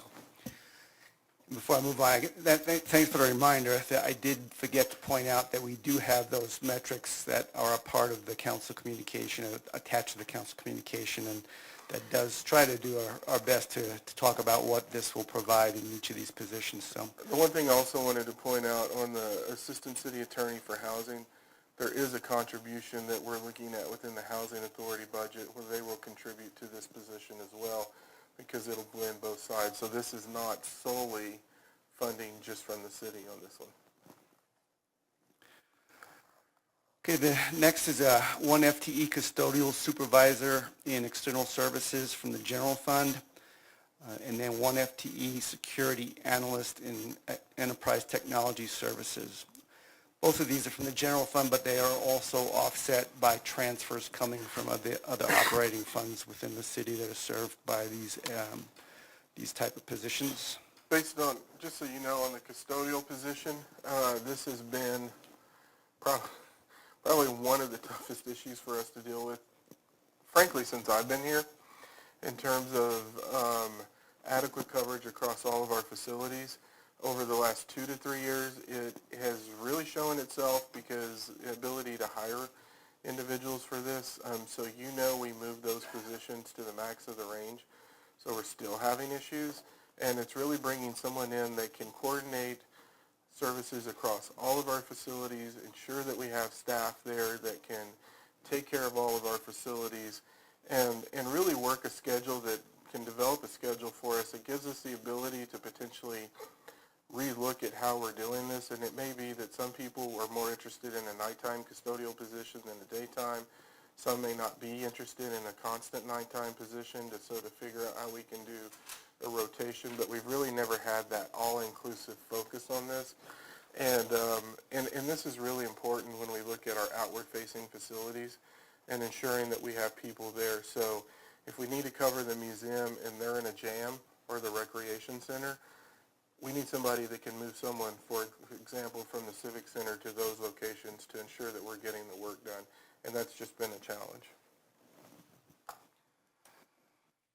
Two more positions from the general fund. One is a senior, one FTE senior customer service representative in the utility billing division. And then the other is a partial .375 FTE. Also, this one's a customer service representative and also in the utility billing service.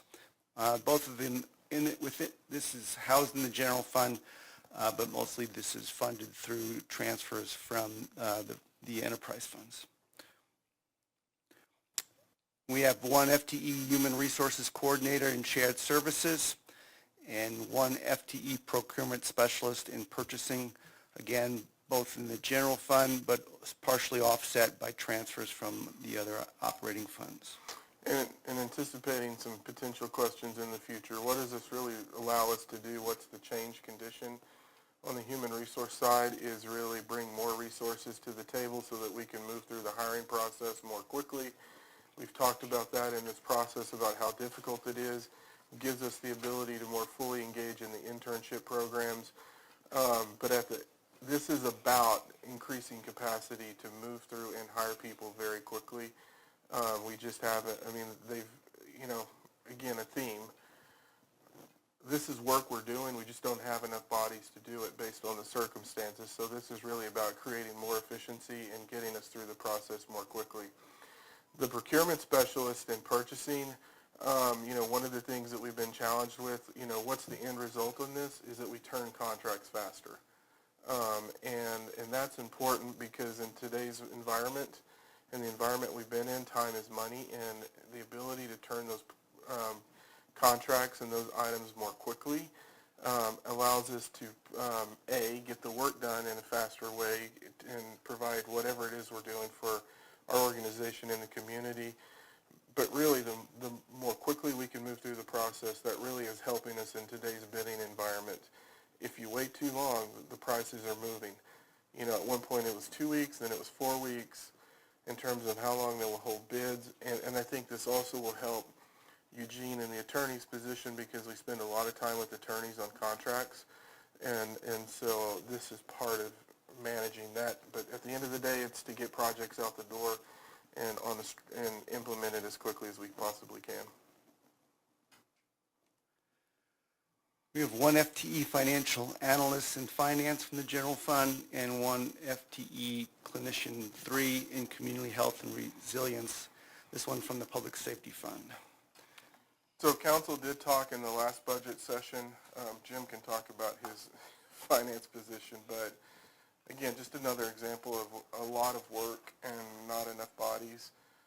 But on the clinician piece, we really talked with council about the impact that we're having based on the impact of the need for, and I'm going to classify this as social services, and really wanting to have, get as close as we can to 24-hour service with our core team in the field. This almost gets us there, doesn't quite get us there, but it does give us another team so we can provide more services to our community. This has really had a significant impact in terms of call volume and what we're dealing with, but this is a continuation of that process.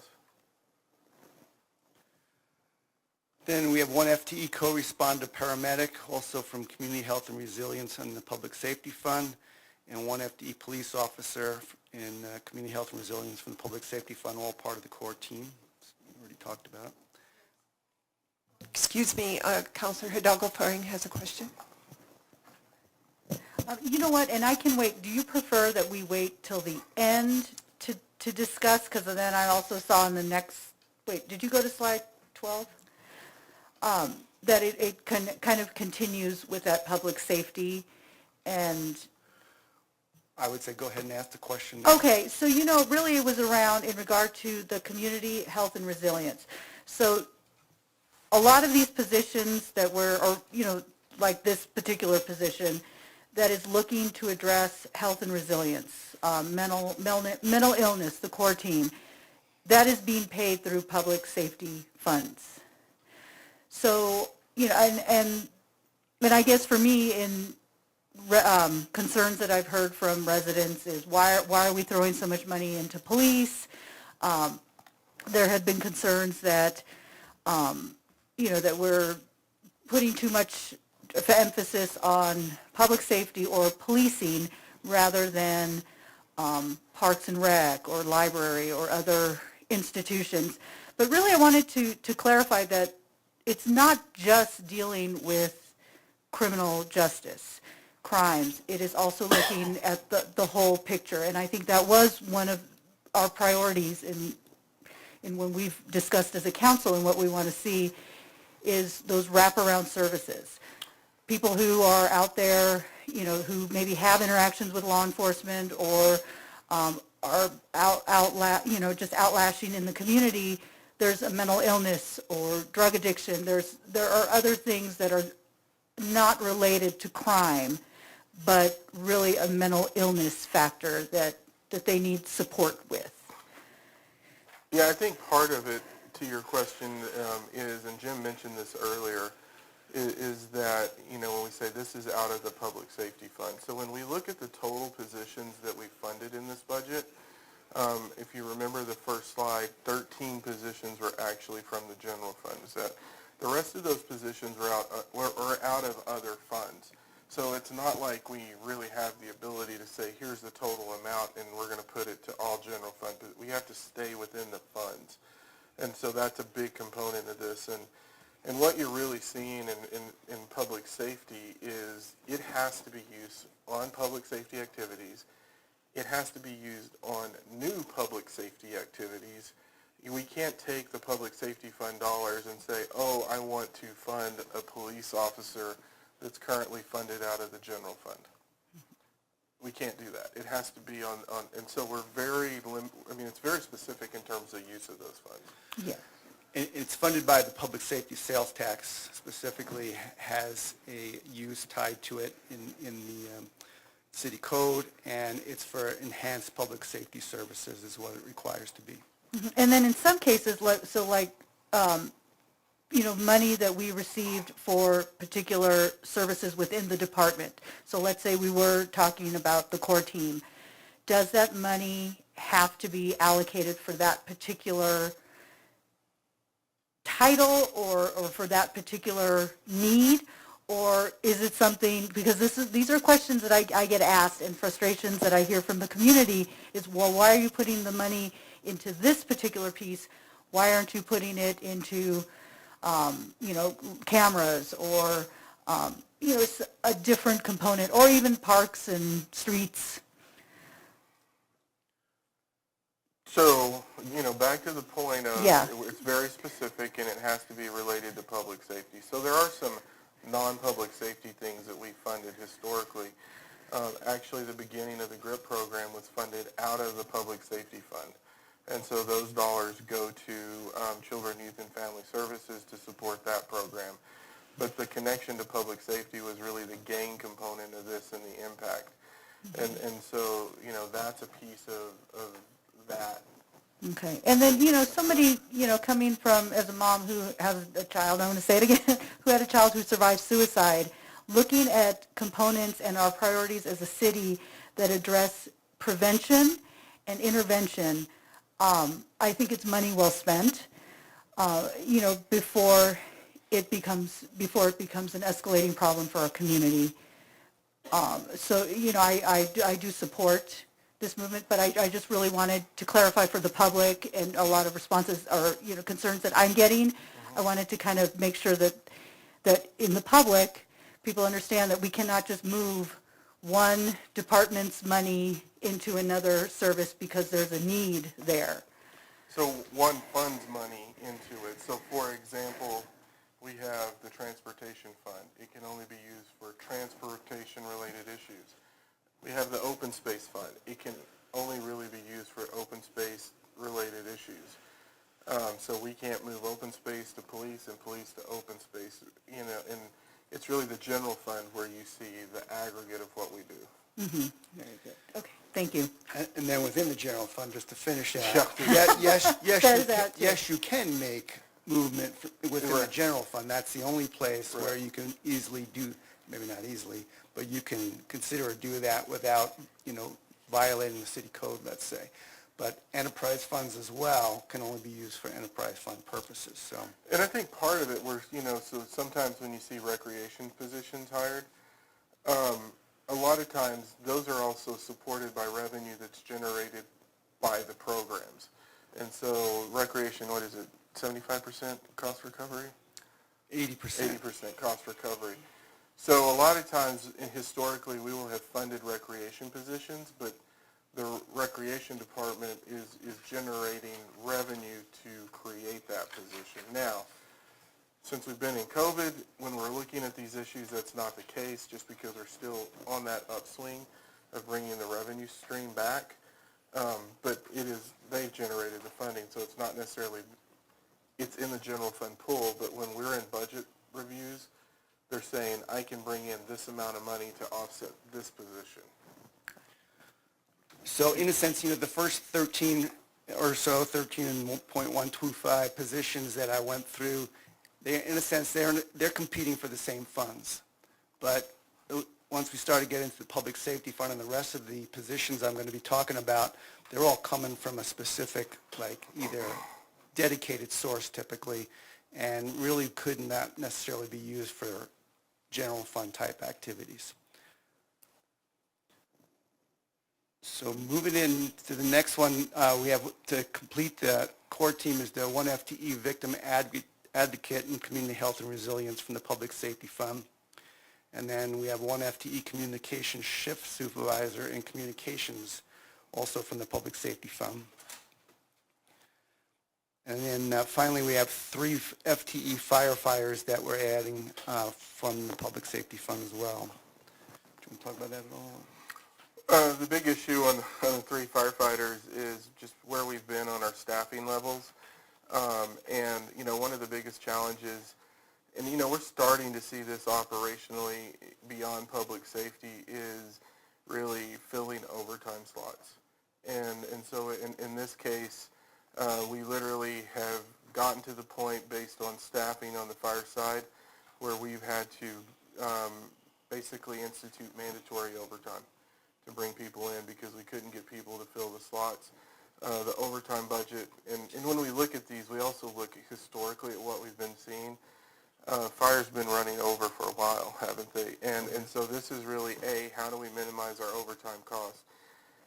More importantly, how do we not overwhelm our staff where they're always having to come in and perform overtime responsibilities because we can't fill a slot based on, and it's a combination of things. It's people getting sick. It's trying to get people to get vacation.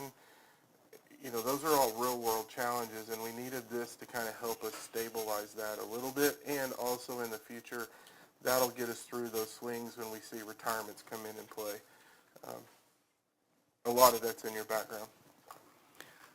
And then we have 1 FTE Public Works Technician 2 in Public Works and Natural Resources. This one's from the Sanitation Fund. And 1 FTE Water Utility Technician Lead in PWNR from the Water Fund. We have 1 FTE Water Quality Analyst 1 in PWNR from the Water Fund, the Sewer Fund, and the Storm Drainage Fund, so it's split amongst those 3. And 1 FTE Admin Assistant in Public Works and Natural Resources from the whole host of funds there, 3 or 6 funds or so, most of the different funds from within PWNR.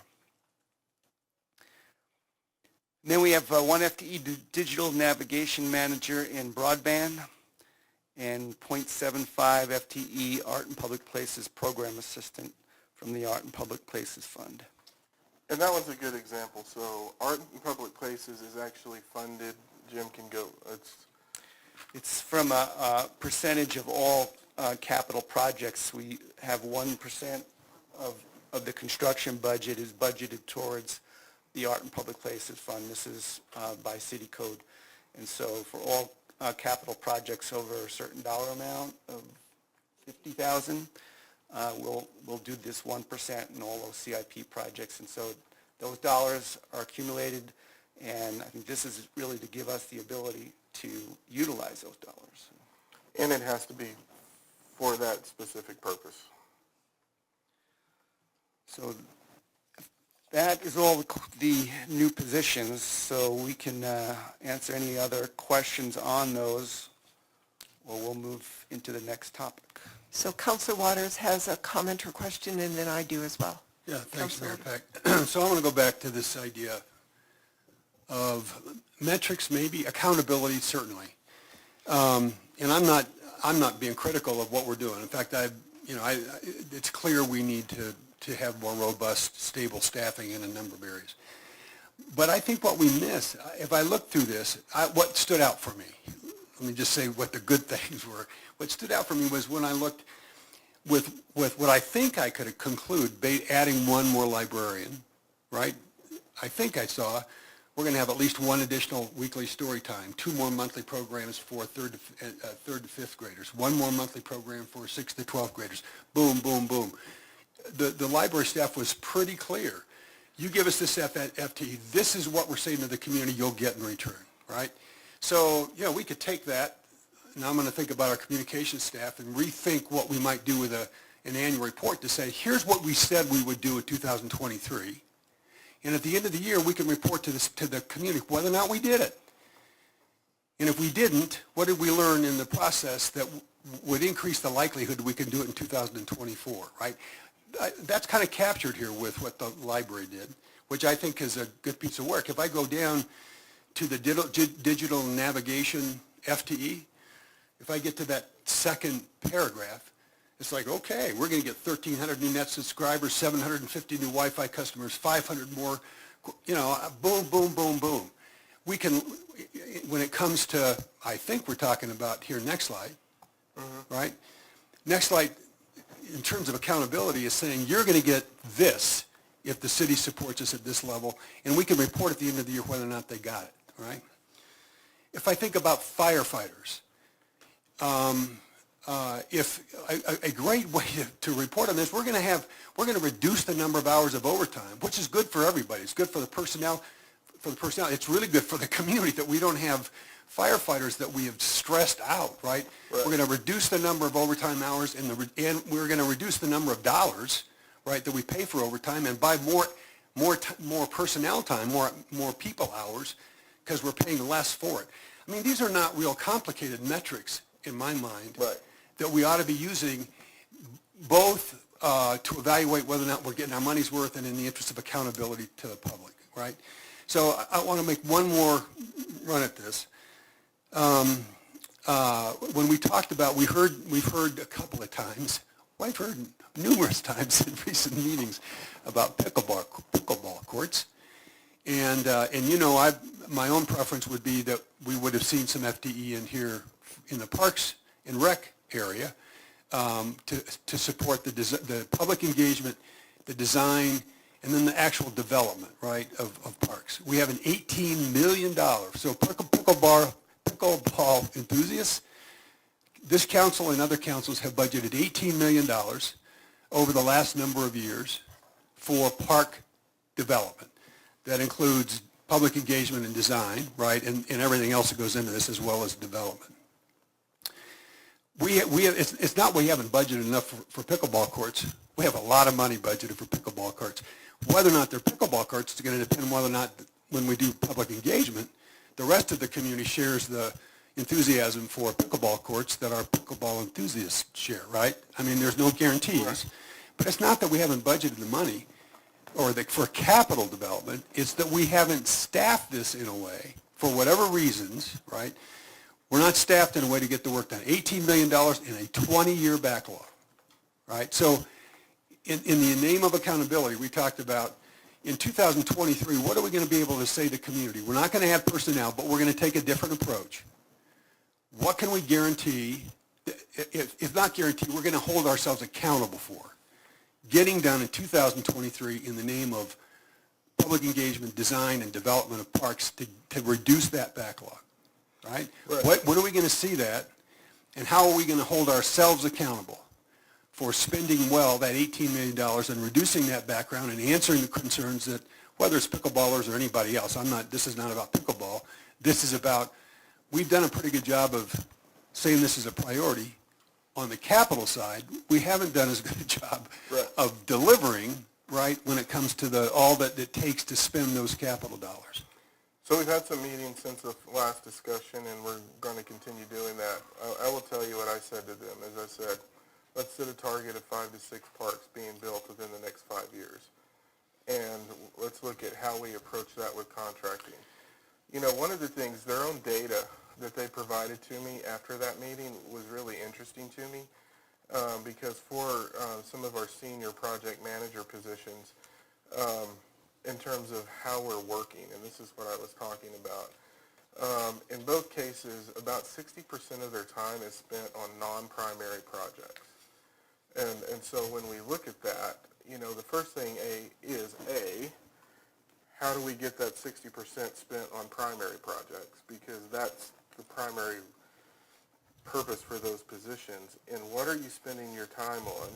And if it's things related to transportation and other issues, then how do we fund that work out of that fund so that we can ensure? Free up the time of people to be And so then that increases time to manage contracts. And so that's really the crux of the issue in getting into understanding how are we spending our time, what are we spending it on, and are we spending it on what the job requires us to do. And so I alluded to that. This is the evolution of that. And as I said, we're going to bring something back because we can't sit on this. Give us all an idea of when. Let me talk to Joni, but I would like to have something in December. All right. Here's what then we're gonna vote when the time comes to vote on the budget. And I know there's a ton of work that goes into this. Great people doing really important work, and Jim and Teresa and you and everybody else. So when the time comes, I'm going to support obviously the budget. But I am not. I'm going to keep haranguing on this until we get that list. Right. We owe it to the public, in my opinion, to be crystal clear on what we can get done, what we think we can get done in 2023 in that area in particular. And I think we ought to continue to process ourselves, and if we're going to add FTE, and I think there's lots of reasons we should, what the deal is in terms of accountability that we owe the public. Here's what you can expect as a result. And it doesn't have to be, a bunch of new things. Taking the load off, right? Reducing the number of hours that positions remain vacant, right? Which is in everybody's interest by adding. There's a way to measure that. It's not difficult. There may be a lot of reasons a position might be vacant, but we have a history of this. We know what the averages are, and if we can reduce the number of days a position remains vacant, the public's better served by adding that additional person in HR, as an example, right? So I'll be quiet. I'm going to be anxious to see when we get there. I'll put it in my tickler file for December 1st to start asking, when are we going to see that list? Well, and I'll tell you what I asked them. What I asked them for was give me some options in terms of setting how many parks we want to build, how can we look at it from a contracting perspective, looking at design build as an option. It's not the only option, and setting out a plan to do that so that we can hit the target within 5 years. And so there's a little bit of, now we got to get into the details on what that looks like, but really specifically looking at how we can also get more done with the money that we have, considering inflation. So if we can stage it appropriately, how do you look at the cost of mobilization, demobilization? How do you work through people through processes? We've tried it before. It didn't necessarily work. I still think there's a way to move through it. We've done it on other projects, and it has worked. And so that's really what I push for in this, but it is how do we look at that? The first thing is free up 60% of the time. That's the first thing that we have to do. that then will inform some of the other pieces that we need to move through. Well, this is your deal. This is how you're going to manage staff. As we're not adding them in that area, so you're going to have to get obviously creative or more disciplined or whatever. But as we keep hearing, from the pickleball community,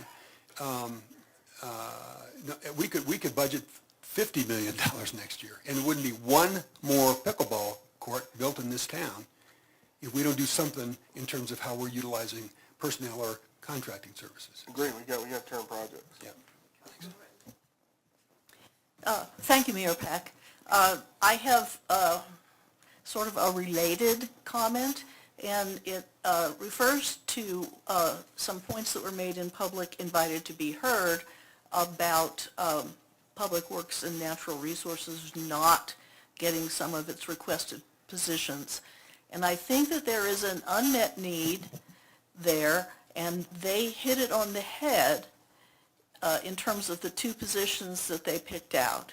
And I have maybe a little different take on why it's important, and that is the unmet needs that I hear about from the public. And what I hear about is fear of the city's resilience in the case of fire, and also fear of the city's resilience in terms just of climate change. We're talking about not enough access to water when people are out in the environment, which is, more of a hazard than it's ever been before, and we don't know what to expect in terms of how those are going to evolve over the next few years. I really hope there is a way to reconsider at least maybe getting one position for climate adaptation, a specialist that is focused on that sort of thing, because just treating parks as a repetitive project management goal, which was sort of the way our city manager described it here, doesn't take into account the requirements for adaptation and for some overarching objectives on how we do that, whether it's pickleball or drinking fountains, or, we do have one now, which is to use less turf and more native plants in our landscaping, and I think that is an unmet need that our public is seeing, that I hear about, and I just want to put in a word for that, because I think that our climate activists hit the nail on the head this time. So Becky can talk about some of those positions, the positions that really hit, because there's the process that we go through. The positions that we were talking about were the project manager positions that were in the request that made it up to me. Those are really about park delivery. The other positions, there's other options that they were looking at. So, Becky. Good evening, Mayor Peck, Councilmember Martin. As you'll see as we talk a little bit later about external funding sources, that is a focus that we've identified moving forward, is that climate adaptation piece. And currently we're working on a project with our climate risk and vulnerability map. We hope to be at the point where we can identify some really specific recommendations from that work and work toward implementing those over the next year. And as I will tell you a little bit later, that's what we propose to do with some of our Boulder County sustainability tax money for 2023. So that's one thing that we're doing there. We're not sure that we're yet at a point where we have enough identified that it's an FTE, but we're getting, we're working toward that. Additionally, around the sort of fire adaptation piece, that one we very specifically pulled because we thought that was something that we could approach from a grant-funded perspective based on resources that we expect to be available in that area. I would like to weigh in on that too. At the last budget meeting, I asked about an open space FTE to manage and maintain open space. I don't think that either anyone thought there was an FTE or any request for that. Where are we on that? Are we going to have, what is our fire mitigation policy in this city for our open space? Who's maintaining it? And how is that going to work going forward?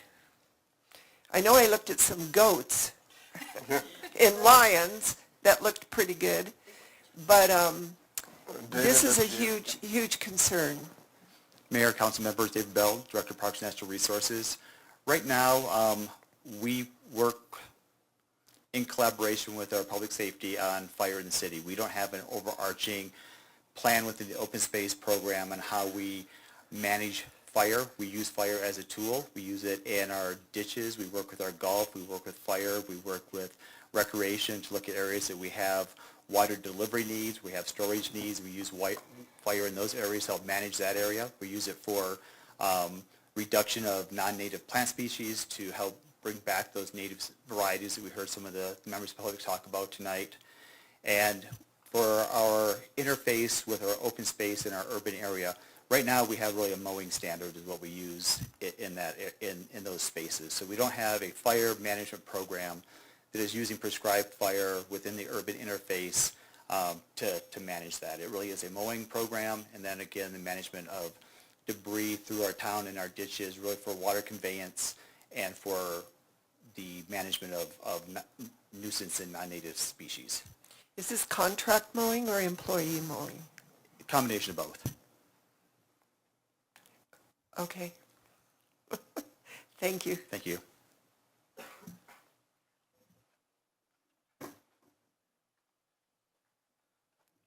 Any further questions on FTE? We're going to move into incremental development revenue. I'm going to let Teresa step up and take over. I will be back.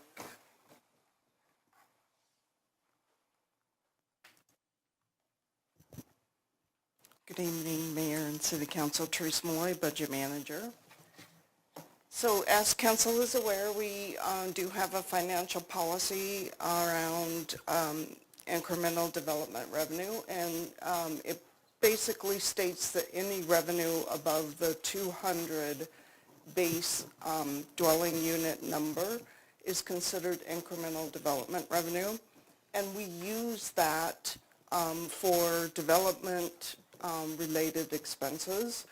And our 23 proposed budget does include 800 total building permits for new dwelling units. And so our total IDR in our 2023 budget is $468,000, almost $469,000. And it really is comprised of building permits, $420,000 from building permits, and just a little over $48,000 from plan reviews. And this chart shows you how we are spending that $468,000 incremental development revenue. So a good portion of it is still being spent on positions, and positions both in planning and in building inspection. And then we also have a smaller portion of it that is covering other ongoing costs such as temp wages and contract services, OT. At this point, 100% of the incremental development revenue is considered ongoing. We are not using any of it for 2023 to fund any one-time expenses. So these are ongoing expenses that are considered ongoing, covered by incremental development revenue. And once that incremental development revenue goes away, the intent is that these expenses then are no longer needed. And will either, if they are still needed, will either need to be covered by other general fund revenues, or they truly will go away as the revenue does. Judge? Joni, was there anything you wanted to add in terms of incremental development revenue? I would say one thing that up there that is not correct is we no longer have funds for the contract landscape architect services. So all of the $73,000 is actually temporary wages, and the majority of that is spent in our building inspector, temp inspector, so that we have adequate staffing to do the inspections that we have on a daily, weekly basis. I think the other thing on that is, so we were concerned about just the trend that we were seeing in this revenue stream, and so there in the budget, in the level 2, we did move one position that was IDR funded to, it was the Assistant Chief Building Inspector. We did move that from IDR to ongoing based on the volume of work that we have. We knew we needed to not have that in that category in perpetuity. A lot of these positions you can see 15, 16, and 17, and then 17, 18, and well, the planning tech, the associate planner, the senior electrical planner, you know, those were added during a time period when we saw the workload in planning and development services increase dramatically, but those budgets were pretty tight. So we didn't necessarily have the ongoing revenue to add positions, and so we utilized the IDR in order to fill that gap. But it is something that we are watching on an annual basis when we look at this number and evaluating. And so that's an important piece is that if for some reason we had a downturn in the economy and that revenue goes away, it's a different decision point in those positions. So we're trying to get ourselves prepared so that we don't have to have those really tough decisions in the future. And then moving on to our one-time expenses. So in your packet, we have 3 attachments that lay out really the detail of these one-time expenses, but I'm just going to go through them at a high level. So in the general fund, we have a total of $5.4 million in one-time expenses. $426,000 of that is offset by one-time revenues, and by that I mean these revenues are offsetting very specific requests that have to deal with that are funding those specific requests for these based on these revenues. So tree mitigation fees are funding the EAB program. Union Reservoir fees are funding things that will be used only at Union Reservoir. Oil and gas revenues, oil and gas. And then the transfer from other funds are really for a couple items in our ETS area and one item in our communications area, the website redesign, so that those budget requests are funded out of the general fund, but because they really benefit and support areas in other funds, we have transferred from those other funds to the general fund a portion of those costs to cover these expenses. Another one transfer from other funds is for the ADA evaluation that is also budgeted. So our net one-time expenses in the general fund is $4,985,000. And again, that is attachment J, the detail. And we break that attachment out based on 4 categories: capital, IT equipment, technology, non-capital, small equipment and supplies, and one-time services or expenses. This is a pretty consistent look at our one-time in the general fund that we have done for several years now. And this year, or for 2023, the majority of our one-time dollars really is in that capital equipment at $1.7 million. And I will tell you the biggest one, the biggest request here is $1 million for the take-home car program that you'll hear more about next week. So certainly if you have questions on any of those items that is in that attachment, we do have staff here that can help answer those questions. And then in the Public Safety Fund, the total one-time expenses is $912,000. Again, we break it out by those same 4 categories. And there is one CIP project, parking lot rehab, that is also funded from the Public Safety Fund. Capital equipment, again, is the biggest share here. $300,000 of that is the take-home car program. And then in all the other funds, we have $1.9 million. Again, capital equipment is the lion's share of that. And the Public Safety Fund detail is Attachment K, and Attachment L is the detail of all the other funds. Any questions on one time? Okay, then we are going to move into attainable housing, followed by affordable housing, and I'm going to have Molly come up and talk to you about those 2 items.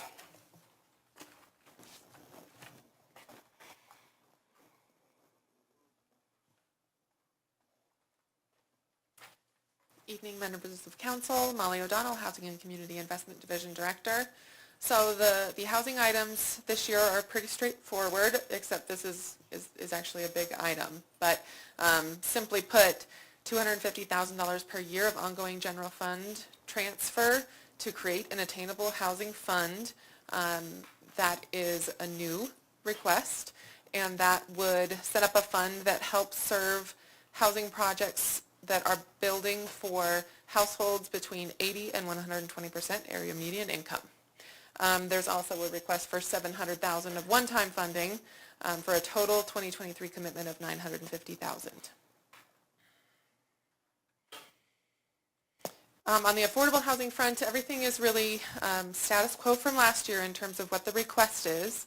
That includes the $1 million of the ongoing general fund transfer, 50% of the marijuana sales tax revenues. For this year, it's expected to be about $290,000. And then we have ongoing revenue coming in from fee in lieu paid through the inclusionary housing program, and then also program income as affordable housing fund loans are repaid and other smaller factors. Within this amount, the administration is also the same as the financial policy from 2022, so 10% of all revenues to the affordable housing funds, plus the $206,543 to cover fully the staffing and administrative needs. I wanted to go back to the Attainable Housing Fund, if you can go backward. This was really born out of the conversation that we had with council in a pre-session to talk about, how we move forward with attainable housing. Obviously, we don't have a revenue source to help offset those costs in the way that we do for affordable housing. Affordable Housing Fund is restricted to affordable housing. And council did say that you were interested in creating an attainable housing fund as we move forward. One of our thoughts, you see $250,000 a year. This year ongoing, $700,000 one-time funding. As I looked at this, I wanted to take the same approach that we took in building the Affordable Housing Fund. To get it to $1 million, we didn't do that in one fiscal year. I think it took us 3 fiscal years to get that million. It took us 3. We were planning on 4, and we had actually a decent budget years to get that million. We think based on what we're seeing on some projects we're working on, in order to really facilitate that, we need that type of fund to help us in the development of attainable housing in our community. But this is new. This is a big number, and I wanted to go back to it just to make sure. In this fund, in this attainable housing fund, are there going to be parameters on how that is used? So we're developing that right now, and yes. Okay. And so it needs to be used for homes that are built between 80 and 120% AMI. That's first and foremost. What we're thinking about in this, and it's really a timing issue because we are going to bring some of those pieces to you related to some other projects that we're working on. First and foremost, in terms of how we're looking at this, is that it has to be an open book agreement with whomever we're partnering with. Good. And so what we mean by that, and that's a pretty critical point, is that this isn't going to be where somebody comes in and says, I want to build attainable housing and I'm going to give 50 units.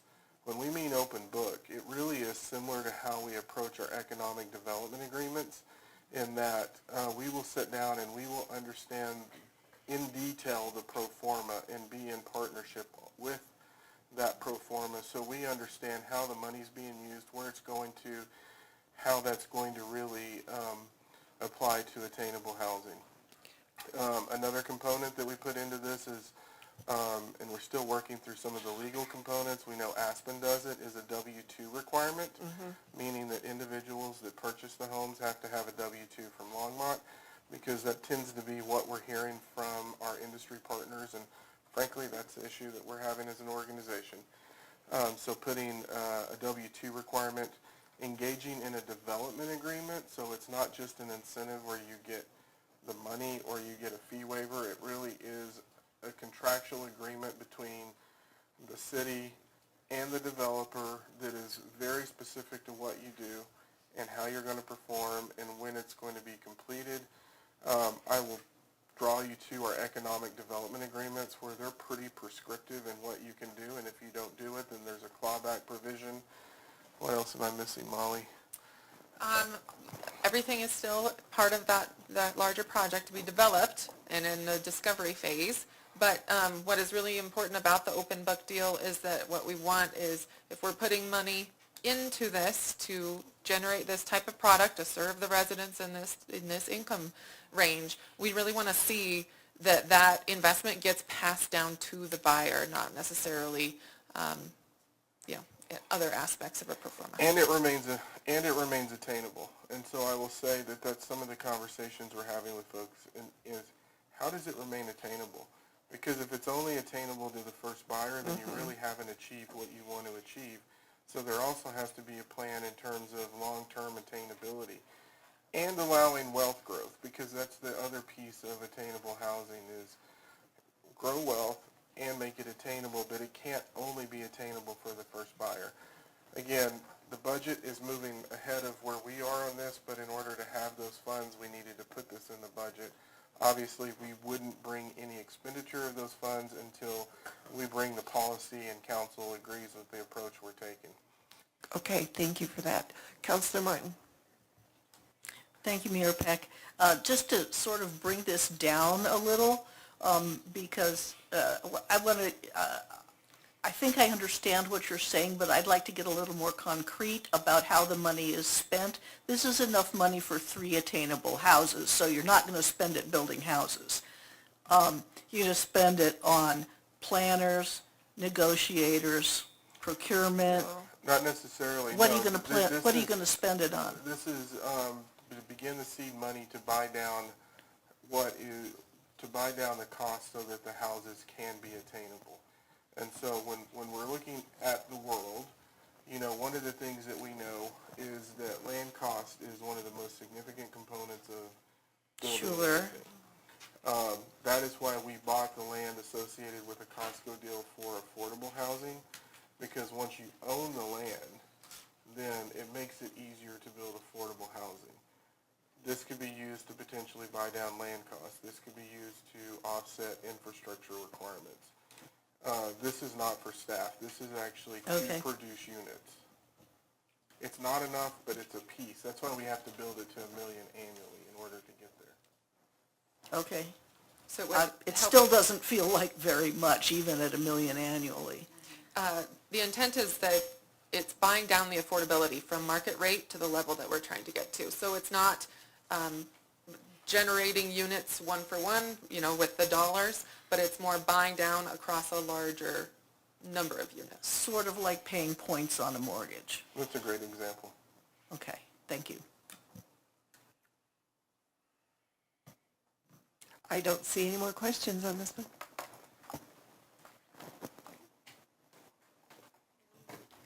We're going to have Alberto cover Human Service Agency funding. Good evening, Mayor Peck, council members.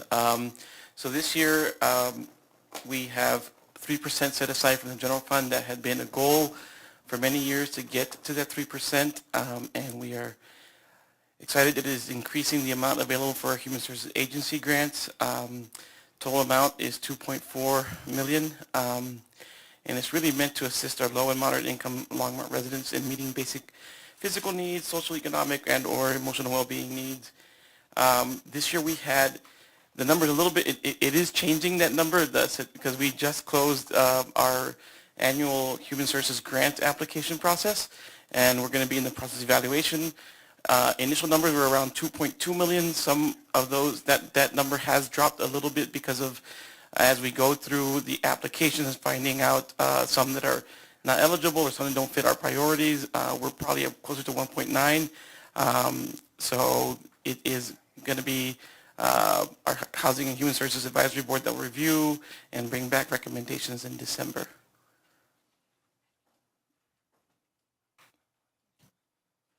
Councilor Waters.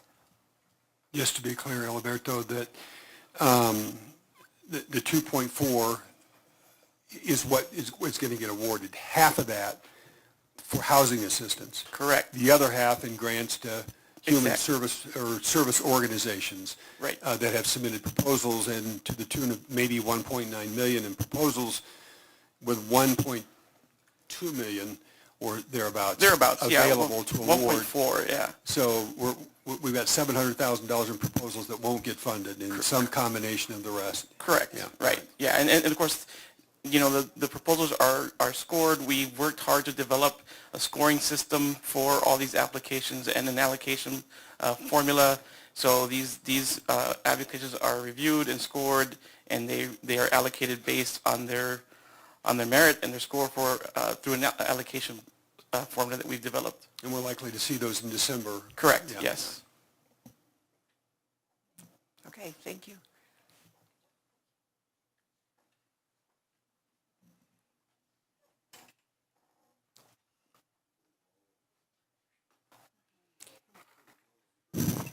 Sorry. We had the one thing I wanted to remind council, and we were debating, was it 2.5 or 2.25? But what we wanted to remind council on, this was something that council directed us to a couple of years ago. We'll say 2.5. We may have been at 2.25 at a certain point, but the goal was to get to 3%. And so this, obviously we met the 3% goal last year, but we're at 3% again, and you can see how that is contributing to this fund on an ongoing basis. I wanted you also to know that, because when we look at some of the things and where we're making decisions on ongoing funding, things like this, we were pushing up in order to get those funds to the level that we were trying to achieve.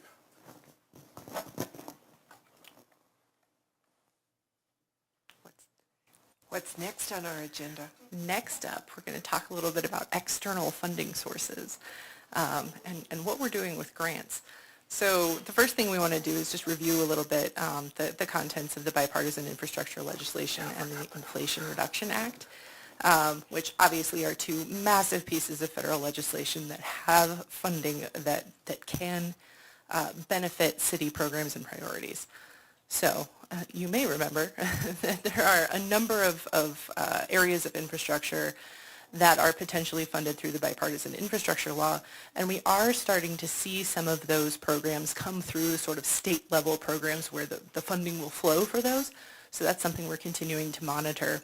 And you may remember that earlier this year we provided council with a list of, you know, existing city initiatives and projects, and then matched those with the federal programs through this infrastructure legislation that we thought would match.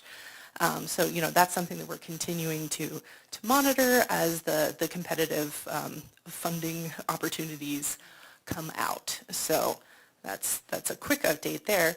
Obviously, though, $1.2 trillion over the next 10 years, there's going to be some opportunities within this for Longmont. And then also, more recently, the Inflation Reduction Act has a lot of things, and while we may not be, directly affected by some of the provisions in the act, the focus on climate is very much aligned with the goals that we have. And this graphic is really a summary of all the different sort of consumer-facing benefits that are related to some of our climate initiatives. So some of the big work that we have to do here is not necessarily with applying for and managing grants for the city specifically, but is in helping our residents to navigate all of the different opportunities that are available to households. So that's something that we're really keeping in mind about the IRA as we move forward. But in addition to that, there are also funding opportunities for some of the distributed energy resources and some opportunities that we've heard about from LPC and PRPA. So we're also monitoring those as they come out. Similar to with the bipartisan infrastructure legislation, those opportunities will become available over a period of years. So while the IRA has been signed into law as of August, we're going to see, in the next few fiscal years, we're going to start to see those programs come out. So Becky, I have a question. This is great. This is very exciting to be able to do this for our community, but are we thinking of the education piece as well? Oh, yes. Because all this information is wonderful, but if you don't know about it, it doesn't work. So I just want to put that in your... Yes, absolutely. So you'll see a lot of those opportunities for community outreach and education, certainly as we have some more specific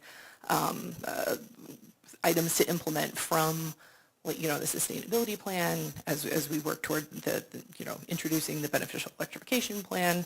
A lot of opportunities for that, definitely. Great. So what are we doing around identifying and applying for grants in this area? So I want to introduce our grant coordinator, and I'm going to make Stacy stand up. So this is Stacy. She joined us in August, Stacy Brendel, working in my area in strategic integration. So she's helping us take a really strategic approach to what we're identifying and how we're moving through a lot of these grant opportunities. So one important thing to note, you can sit down. Welcome, Stacy. One reason we're so excited to have Stacy with us is because we know that we have, a lot of work to do in terms of grant management, not only in that application process, but also in managing funds that we have secured. So this is just a quick graphic about the sort of pre-award and post-award processes and how those are all things that require a lot of effort on the organization's part to make sure that we're managing appropriately. And so Stacy's been putting together a lot of new or updated processes around how we're making those decisions about how we're moving through all of the steps of this process. And so there are a lot of things that we need to consider when we're thinking about what we apply for and how we approach that. So there's some of those things, including, yes, is it cost effective? Is it going to, have a greater benefit to us than the cost to implement the project and to manage the grant? Because we have found through experience that some grants are more difficult to manage than others, depending on their reporting requirements, or various other factors in those awards. The best example in this, and for council that wasn't here during the immediate flood recovery steps, there were grants that we just didn't go after because the actual cost to us internally to process those outweighed what we were going to be able to do. And we had so much money coming in that we had to really focus on what we were going to be able to turn and what would impact the community. So that we can't really say that enough, and that's a big piece, and especially depending on the federal agencies, some of their requirements are so over the top, and the length of time that you have to manage those grants can really be an impediment to what you want to do. Or it could just increase your operational costs because of their requirements that are associated with it. So we do spend a fair amount of time, and we really learn through that as part of flood recovery. All kinds of different requirements associated, particularly with federal awards, many of which, are standards that we meet in our everyday operations anyway, but it's really important to know what changes we might have to, make as we're procuring contracts that comply with those standards. Another thing I want to point out here also is, in the top corner there where we're talking about cost-benefit analysis, is making sure that awards that we're pursuing are really in pursuit of our most important, strategic priorities, making sure that we have that really strong alignment between, what are we trying to really implement here, and that we're not creating projects necessarily to match grant opportunities, but that we're finding grant opportunities that match those projects that we have initiated that are in alignment with the strategic goals of the organization and of the council. So some thoughts there. In pursuit of that, we're working through how are we doing this analysis and making sure that we decide whether the the burdens of kind of managing the grant are worth the influx of funding that we would get. So certainly building out the structure around that. And then, so annually we have also the opportunity to use some of the sustainability tax funding from Boulder County in the form of a grant. We come to council each year with what our priorities are there. These are the proposed projects for 2023. So to identify and implement some of the recommendations of the Climate Risk and Vulnerability Map project, implement building electrification recommendations, and also implement zero waste opportunities. So any feedback or thoughts that you have there would be great. Councilor Morton. Thank you, Mayor Peck. Becky, could you go back a couple, because that go, no-go slide was really interesting, but it didn't sit there long enough for me to really absorb it. Could you just explain what made the small grant a go and the large grant a no-go? Because the only thing is it not the lack of alignment to capital improvement means we would be forced to do things we wouldn't ordinarily do by having this money? Was that the no-go decision? I think, yeah, that's probably the biggest factor in this. And this is just an example. This isn't, something that we've worked through specifically. Mm-hmm. But this idea of making sure that we have, standard metrics that we're looking at as we make this kind of decision, so that we can explain that this is why we did or did not pursue this opportunity, because it made sense within, this context. So in this one, yes, I think it's that alignment piece that really tipped the scale. Okay, because, yeah, the others sort of looked proportional, and so, yeah. Well, I think that was a great example to use. Come here. Yes. Yeah. Studio voice, loud voice, theater voice. Hello. Hello. Just to bring this one as an example, because the first grant is such a small amount, and the other grant is the larger dollar, so you think we're going to go after that larger dollar, but when it came to cost effectiveness and analysis of how much it was going to cost per person to do and how many people it affected, so that's why we chose that particular one, because you wouldn't initially think we'd go for the smaller one. Yes. Can you use the microphone so everybody in the back can hear you? Yes, I can. Thank you. I'm a little loud, and I was worried I'd be too loud, but okay. So we did choose that particular example because it showed a situation where we would have initially thought that we'd go after the big money amount, but in this particular case, when you break it down with a no-go or a go matrix, you can see that it isn't feasible in all areas.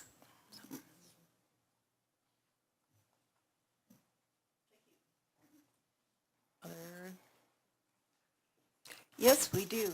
Councilor Hidalgo-Ferring.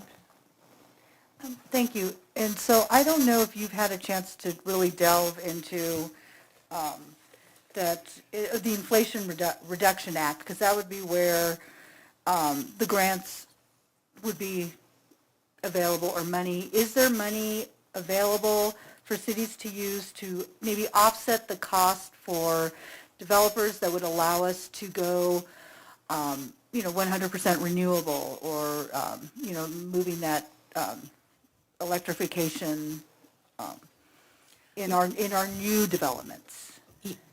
Mayor Peck and Councilmember Hidalgo-Herring, yes, I think that those opportunities do exist. So we are going to have to look more at the specifics of some of those programs as they come out, through the Colorado Energy Office and through, the federal offices like EERE. But we expect that is going to be part of what comes out of those programs. Very good. Thank you. So can I just clarify that, because it was one that I thought was very important too, is that those grants usually go to residents after the development. They need to go to the developer or to the builder so that the whole development can be developed with alternative energy, so that's where those tax credits need to go. I keep telling legislators we need to make sure that goes to the developers rather than to the individual residents after they move in. Mayor Peck, I don't know specifically whether developers are an eligible party for some of these grant programs, but I do know that municipal utilities will be, municipalities. So we're going to have opportunities, I think, from a number of fronts, as the utility, probably as the developer, and, then to also assist residents in navigating some of those things for areas where that built infrastructure is already in place. Correct. I think part of it is, so as we look at projects, we are looking at the concepts of all electric projects and what that could look like in the future.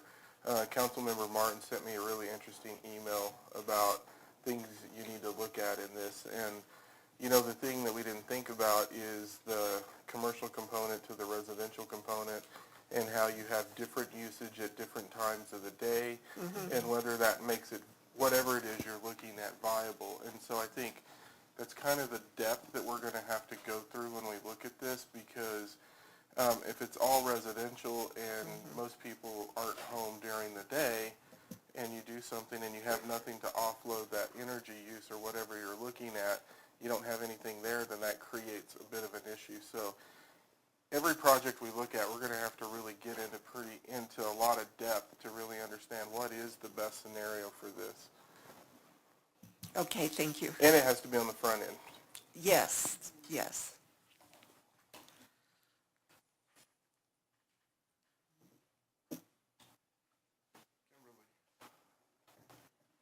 Or Jim. Jim's going to start this, and then Kimberly will join. And so the LDDA does propose a budget that becomes part of the city's proposed budget, and they do that just not only for the LDDA funds, but also for the downtown parking fund of the city and also the Longmont General Improvement District. So I'm going to briefly cover those, and then she'll get some detail on some projects here.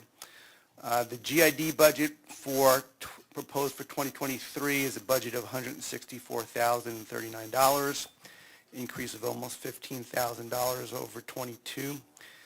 Most of it is in personal services. We do have a decrease in the O&M area in maintenance and cleaning, and a decrease in the ATF, the administrative transfer fee paid to the city.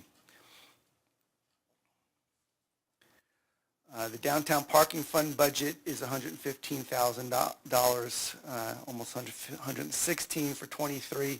It's an increase of $16,000 over 22, $11,000 increase in personal services, and $5,000 increase in O&M. You'll see some increases in personal services here, both from, as we talked to you about, compensation increases, as well as we had some reallocation of FTE amongst the DDA FTE amongst their various funds.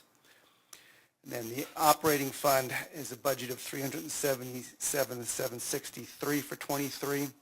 That's an increase of almost $51,000 over 2022. and 73% of that increase is from personal services. And then there's also a $12,500 increase in O&M in that fund. And then the debt service fund, so the tax increment funding in 23, we have that budgeted at $1.312 million. That is based on certifications from last year, what we knew or projected were to get for 22, and so that's the only information we had available during the budget process. And then, as you know, at the end of August, we do receive some preliminary valuations from the assessor's office, and in fact, the valuations for the TIF is going up to over $1.6 million is what we will be receiving in 2023, which would, if that happens, it will be the largest amount of TIF we've ever received in 1 year in the DDA. So what is proposed to be used for TIF in 2023 is, as we typically do, use a good portion of that to fund arts and entertainment, and for 23 it would be $380,000. And then we also use them to fund construction fund projects. So we have $545,000 in that area. So the Arts and Entertainment Fund budget is $446,000 for 23. It increased $33,000 overall, $20,000 increase in personal services, and a $24,000 increase in contract services for events. And then we had a decrease of about $10,000 in advertising and legal notices. So as I mentioned, they're getting $380,000 of TIF funding for funding most of these expenses, as well as they have some revenues from the programs that support the rest of the budget. And in the construction fund, we have projects of $171,000, program-type projects. We have project management fees that get transferred to the DDA operating fund for the time for staff that's administering the projects. It's $20,800 next year. And then 1/4 of the city's DDA tax increment goes to infrastructure replacement each year, so that's $62,000 next year. And then we have CIP projects proposed of $350,000. So the total construction fund budget is $603,875. And now I'm going to turn it over to Kimberly to go over those projects for you.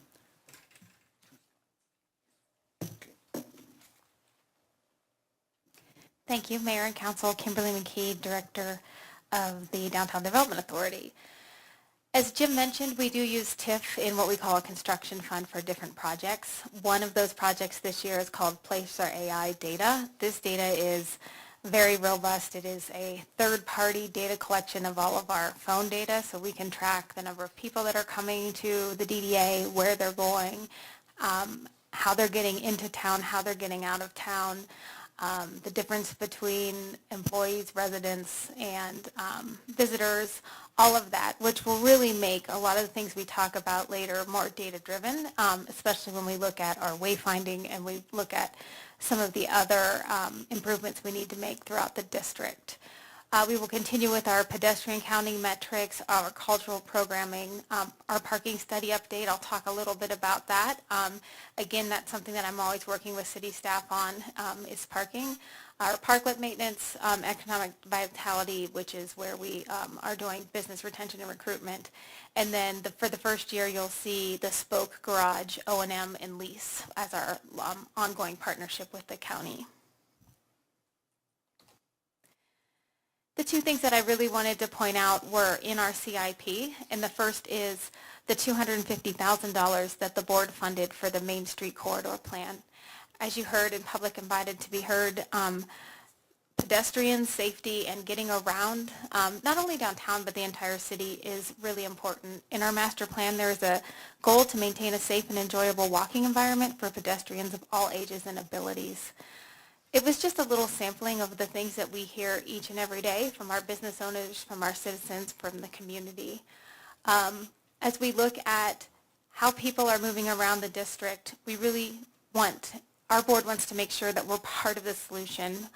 We want to advocate for folks to be able to get through. One of the things that we hear all the time is that alternate transportation is the first step toward getting rid of our parking problem. We did a survey in 2021 where we worked with CU Boulder to really survey the community. For the first time in my over 10-year tenure here, parking has always been the thing that we hear, parking, parking, parking. Traffic equaled parking this time, and we have never seen that before. People saying that traffic is going too fast, it's too loud, it's too dangerous. So we hadn't seen that before, and so I think that's telling that we're seeing it across the boards. Everything from the mid-block crossings to the noise to the traffic to the crosswalk buttons are all really things that we hear a lot. In our parking study that we'll be updating this year, and we'll get you that new data, we do it to see how long people are staying and where they're going. The last time we did it, we had Kimley Horn, which is a consultant that does things like this across the country. They were marveled by the amount of people that drive across Main Street. They stay downtown, but they drive from the east side to the west side and the west side to the east side. We feel that that's because it's not very comfortable to walk around, because we don't have any laws that say if you move your car to dodge the 2-hour limit, you can move it to the next space, right? You don't have to go across the street. So we're seeing a lot of that. I bring this up because we did fund $250,000 this year and next year for the Main Street Corridor Plan CIP. In that CIP, it covers a lot of things. One is looking at Main Street, possibly of a redesign to make it more pedestrian friendly. It looks at mid-block crossings. I've been working with Phil Greenwald, and it looks very promising to be able to have the flashing lights, and I know that we've been asking for that quite a bit, so we think that will make a huge change. It talks about the alleys. We do have funding that we've had since about 2019 for looking at the rest of the alleys, the 200 block. I will tell you, when we did our parking study in 2019, there was no one parking at 2nd and Main because there was no reason to. And now I think we'll see that that's one of our huge hot spots. Having those alleys improved to be pedestrian corridors will really connect the new housing that we're developing into the rest of the neighborhood. It's an important issue. There were quite a few people here that were also going to stand up and support pedestrian friendliness, but the one person that was going to ask him to stand up ran out of time. So I just want to note that there was a lot of other people in the audience. And then alley improvements. So this is, I talked a little bit about alley. This particular CIP is to refresh the alleyscape that we invested in. So repainting the railings, fixing up the trash enclosures, those kind of things. We want to make sure the asset that we invested in stays great and looks wonderful. So I'll open it up if you have any questions for me. I don't see any, so we think you're doing a great job. Keep it up. Thank you.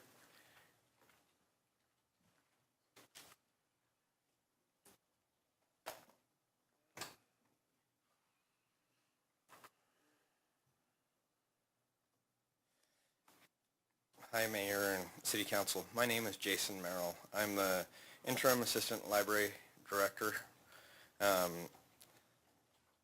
and I'm here to talk over a few of the items specifically that were involved with the library. Our annual fees have gone up. A lot of the other libraries in the surrounding areas we keep in touch with using our library consortium, and those fees have increased. With the request, we have an increase for minimum wage for our shelvers. The shelvers provide the service of making sure that the books are available for people to find on our shelves, and provide the ability for also helping get the holds and items that people place on hold to locations that can be easily and quickly picked up by our patrons. Along with the minimum wage increase, we also had part-time and temp staff increases to pull them up to 101%, which a lot of those are, again, staff who help with the process of making sure materials are ready and available for patrons as they enter the door. Our FT FTE of our new librarian, specifically children and teens, has a great opportunity to reach out to the youth of the community and provide additional support and programs that can help the youth in our community. The equipment, specifically printers and monitors, are to help increase our staff efficiency, and the final item being the library fines is the most exciting to me, as we will be joining what the other libraries in the state have moved towards, being rid of late fees and fines. Any questions? Councillor Hidalgo Ferring. Okay, thank you for the presentation. So, you know, there's been a lot of discussion. I sit on the council liaison for the library board, saw you last night. And yeah, there has been ongoing discussion in every single meeting that I've attended, is the advisory council's concern that the library is not being adequately funded. My question is, you know, so looking at these requests, were there, because this seems like a small list in comparison to what is needed. I know that we have a feasibility study. You know, I guess my hope was that we would have that final report prior to having to look at the budget, so kind of reevaluating what those priorities need to be in order to, I guess the term would be the biggest bang for our buck. And so all these items on here that were requested, were there other items that were also requested that did not make this list? Are there other things that we as a council really need to be looking for and advocating for to ensure that, you know, our patrons, our community, and our library staff have what they need to effectively provide library services to our community? I know it's going to require a lot more, but for now.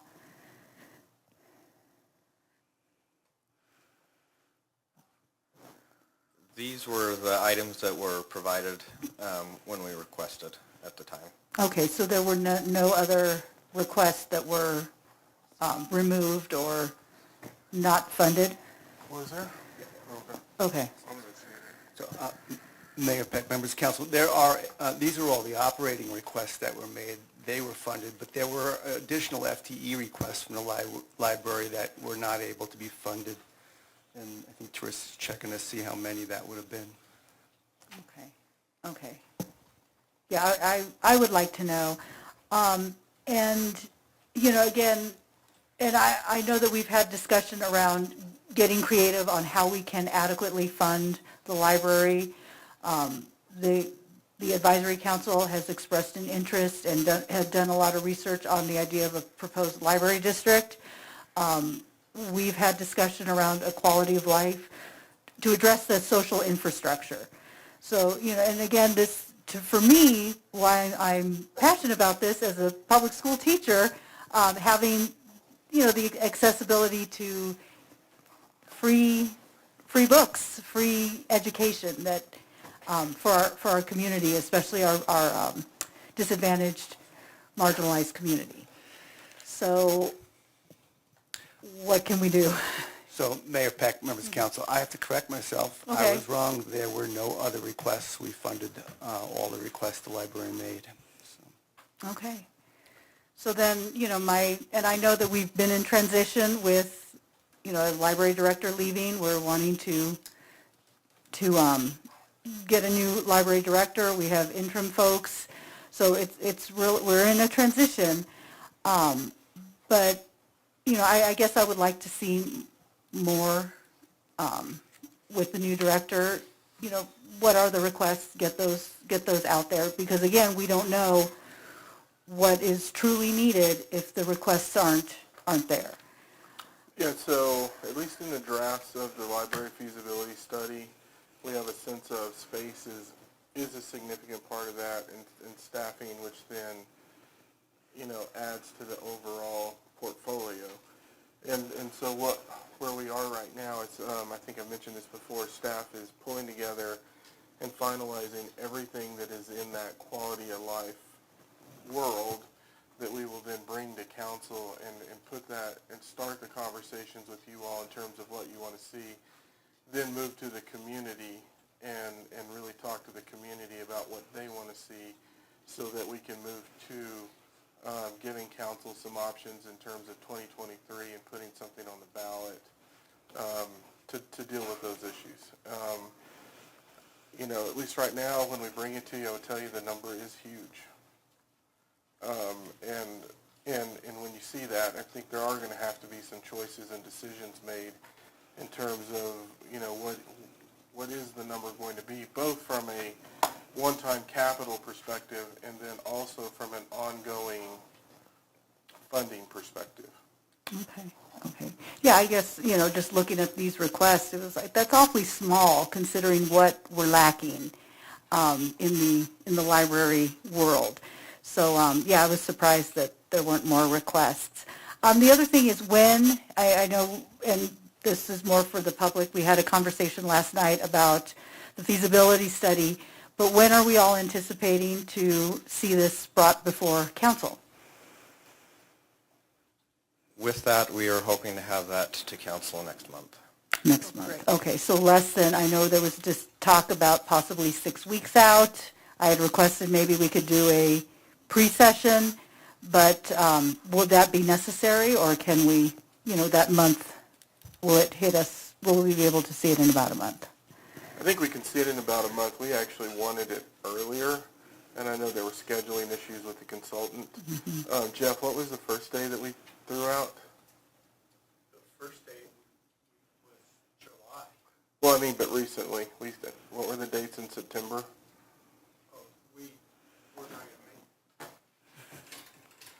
I just know we threw certain dates, and then there were dates that wouldn't work with travel and other issues. Gotcha. Mayor, members of council, Jeff Friesner, Acting Director of Community Services. Originally, we wanted to go the second meeting in September. We did not get the final information from our consultant until 6:30 last night, which the library board meeting was at 7, so Jason and I hadn't had the opportunity to even review that. It will be our goal to do that in the next day, and then work with the city manager and get that information back to you no later than the end of October, sooner if possible. Okay, and is it really more for scheduling to get the consultant out here? Is that why we're looking more towards the end of October, or is it because our agenda's already full? I think if we could schedule it, and we'll do it as soon as possible. I think part of it is we need to look at this because some of the challenges that we've had is, and I said this during that first presentation, there were issues with the numbers in terms of, and it was more what we were seeing in terms of comparison to other city departments. And specifically, it would say, well, we had this much growth in community services or recreation. When we looked at it, it was, well, we moved golf into recreation. And so, and we knew from our budget pieces, so every time we've seen issues that we need to normalize or need to understand and figure it out. So I think the first part of it is, now that we got it 6:30 yesterday, we need to dissect it and make sure there's not any more of those issues that are in the report. So how the data was disaggregated and presented was misleading, is that? Well, I think it was, they looked at the CAFR and they said, here are the CAFR numbers, but when you look at the budget and the CAFR, you also need to understand what operational changes occurred. And so when you will see a head count shift by 12, it wasn't that we necessarily added 12 people to do something new. We just literally moved something from public, and I'm using that because that's the one item that we keyed in on immediately upon seeing it, was we moved a lot of bodies from Public Works and Natural Resources into recreation, which did increase their head count. And so I say all of that because we really need to look at it again. The last time we looked at it before the final report, we saw estimates in terms of cost that weren't balanced in terms of what it would cost if we did it this way versus this way, because they didn't include the cost of facilities in it, and we had to ask for that change. So it's like every time we've seen it, we've seen an issue. And so I think, we need to really dig into it pretty fast, but we've been pressing, and we just haven't met those dates. Okay, so yeah, I mean, if we can get the consultant out and you have that time to dissect, I could understand the advisory board's frustration because they've been, advocating for this for several years now, and, longer than I've been on council, which isn't that long, but but it's ongoing, and there's a need, especially as our community grows. So, thanks. Thank you. Councilor Waters. Thanks, Mayor Peck. Just building on that, this will be the third budget the third budget I've been involved in, participating in, will ultimately approve, while we've been doing a feasibility study. I mean, it's hard to imagine. And I understand we've had multiple consultants and a change in the library directorship. But to get this with just no other kind of benchmark or context to say, here's what we're doing, here's the best that we can glean with parameters or with disqualifiers, like, hey, this may change by 50% or whatever, to somehow benchmark this compared to what we're seeing, right? And some statement of what our aspirations are in terms of a library budget that represents X percentage of something, whether it's general fund or total budget or whatever that makes most sense to you guys. So this is about $300,000, assuming a librarian, another librarian's about $150,000, or maybe it's $165,000 or whatever, all in. So it's a little over $300,000. The last time we looked, we were like way below what comparable libraries serving comparable municipalities. So it's disappointing that we've gone this long without getting. It's not your fault. I realize I'm not trying to lay blame. It's disappointing that we have not been able to get closure on the feasibility study. But it would have been helpful to have been able to pull something out of that to give us some idea of how big a step this is, because it does feel, I agree, it feels like a pretty small step towards what we know to be the difference between the way the level at which this library is funded in other libraries in comparable sized municipalities. So I look at it and go, well, okay, we can say yes, and we will, but we don't have all the information that we ought to have, honestly, to make this decision. Not that we would change the dollars, but we could make some declarations about intent, just like we've done with attainable housing. We can get this much, that we're going to do this much one time, we're headed toward, just like we did with the affordable housing budget once upon a time. This feels like it's lacking that kind of attention and urgency, and I wish we had more information as we're making this decision. I agree with you all on this, and I think it's been incredibly frustrating to see just the time it's taken to move through this. What I will tell you is, based on just what I saw in the first presentation, is what you're going to see when we talk about the,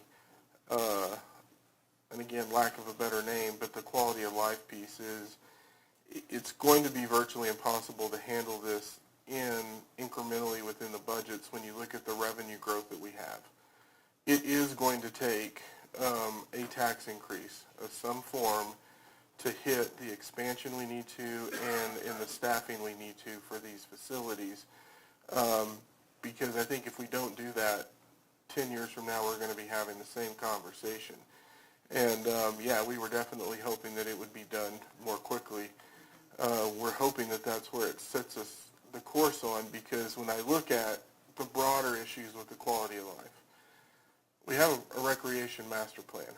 We know what we need to build. We know what that's going to cost. We have a museum master master plan. We have those pieces that sort of set the trajectory on this, and this is one of the last pieces we need to set that broader framework so we can bring something to you all and go, here's what it's going to look like. If this was all in, here was the mill levy we need to do. From a one-time perspective, here's the mill levy that we need to do on an ongoing perspective, and here's what we need to have in terms of a sinking fund for the ongoing replacement cost on this. And, you know, I hope that when I open this up tomorrow and I can talk to Jeff, that that kind of information is in there so we can set that target. Councilor Martin.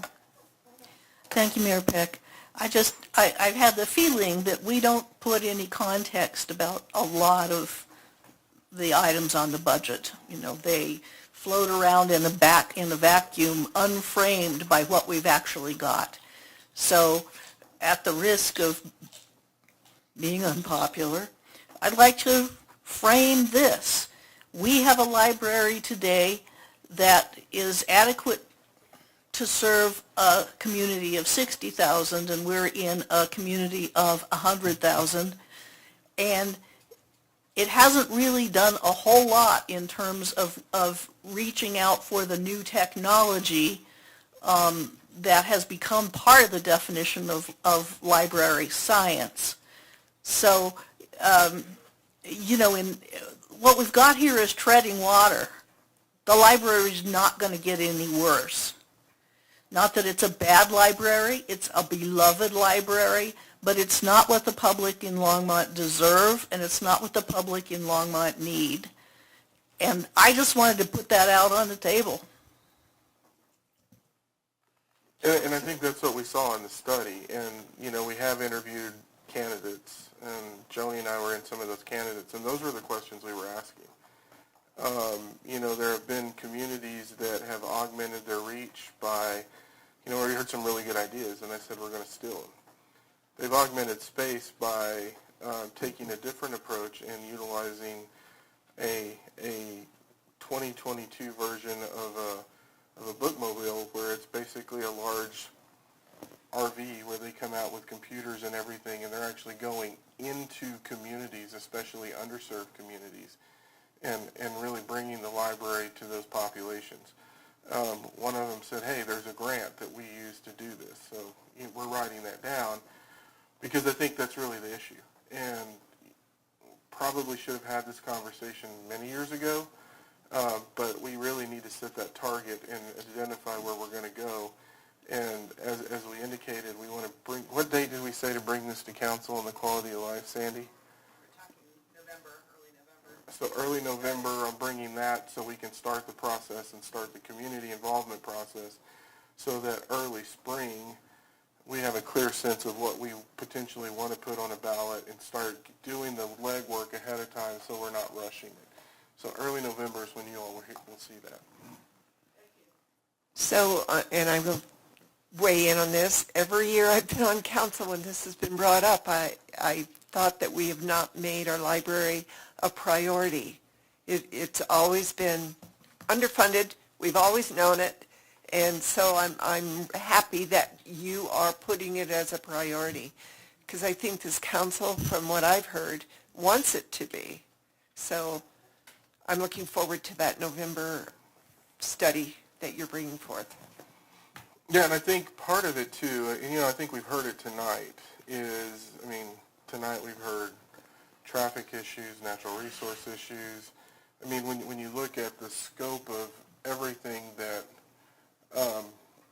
you know, we're hearing in terms of what we need in our community, and then you look at where we are as an organization in terms of some positions are just not going to change anything, it's just managing the workload.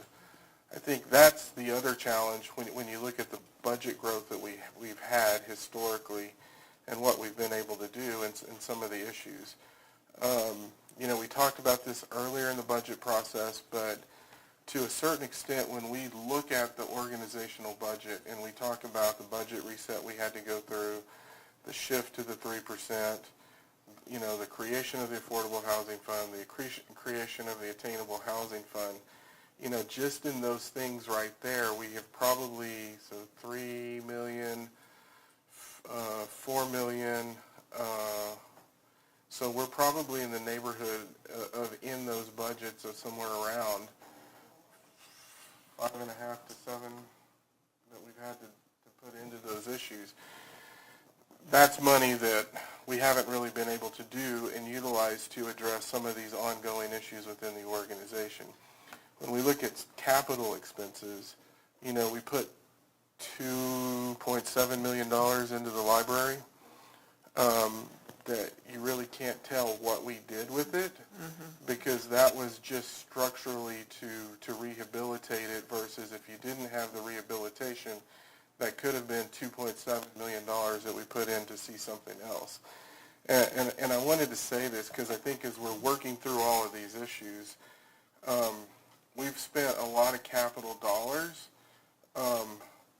If you just look at what we had to do from a bond fund, none of that was really anything new other than a maintenance facility at a golf course. But it was something that should have been built originally. Most of that was replacement and or stabilization of our existing facilities. And so that has been a fairly significant burden on us that had we not had foundation failures and those other issues, I think we would have had more capacity to have conversations with council. But we were dealing with emergencies that really impacted the structural integrity of our facilities.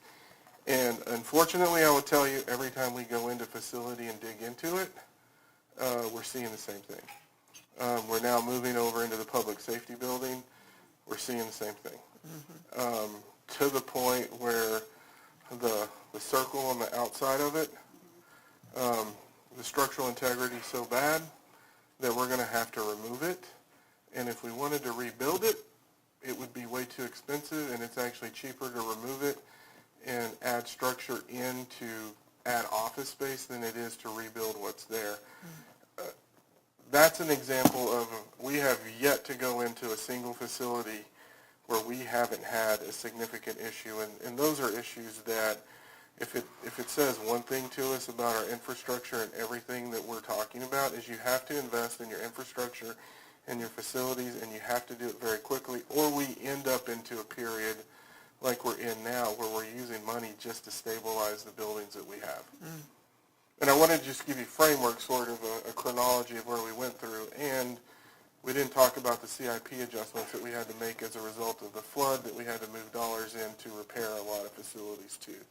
So there's been a lot of demands on us that have really limited what we can do in terms of digging into some of these issues, which is leading us to the point of, to make this change, we're going to have to look at this new tax to support these broader improvements that the community wants. Can you put dollars in there to fix that clock?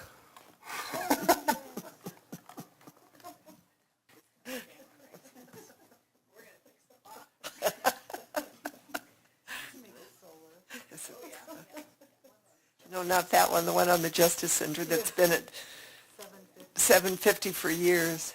I think that's part of the structural issue. Is it?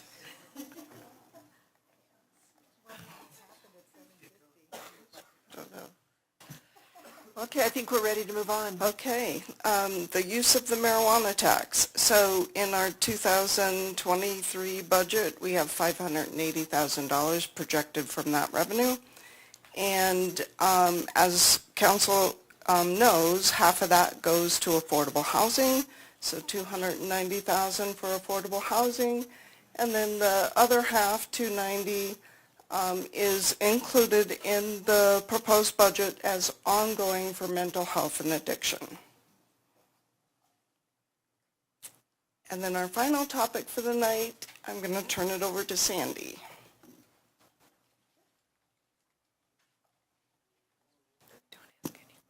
Mayor Peck and members of council, Sandy Cedar, Assistant City Manager. As we have talked about in the last several budget cycles, we're going to talk about Longmont Public Media tonight. As you may remember, this is the only contract that is exempted from purchasing code because it is a completely council decision, and that's laid out in our financial policies. Also in our financial, that's in our purchasing code. Also in our financial policies is how we fund public media today. Today we fund it through 25% of the cable franchise fee. In this particular case, for the first year in several years, that has gone up. So last year, I believe that was around $140,000, and this year it's going to be $152,500, so it's gone up a little bit. And the last couple of years, we have provided $117,000 and then $120,000 in one-time funds because of COVID and just trying to help to manage the effects of that on their membership plan. We have reserved $120,000 one time, which is available in the 23 budget if you so choose to use it on this contract. But we would certainly be looking for a little bit of direction around, do you want to continue this contract? We have some other options. Obviously, you can either keep that similar level of service, and I believe that that infusion of one-time funds is what's required from Longmont Public Media, but I'll certainly let Sergio and his team speak next. A reduced level of service so that we keep it to 25% of the current budgeted revenues. We could certainly bring public access media service in-house, although I would say that if we were to do something like that, we would have to really concentrate on city things first because council meetings and such, that's really where we would have to focus our energy. Or we could bid the public access media services out competitively. So I'm looking for a couple of things. I'm looking for what you'd like to do with this contract, kind of general direction for this contract, and also that funding level. So with that, I'd like to turn it over to Sergio so that he can give his presentation as well. Come on over, Sergio.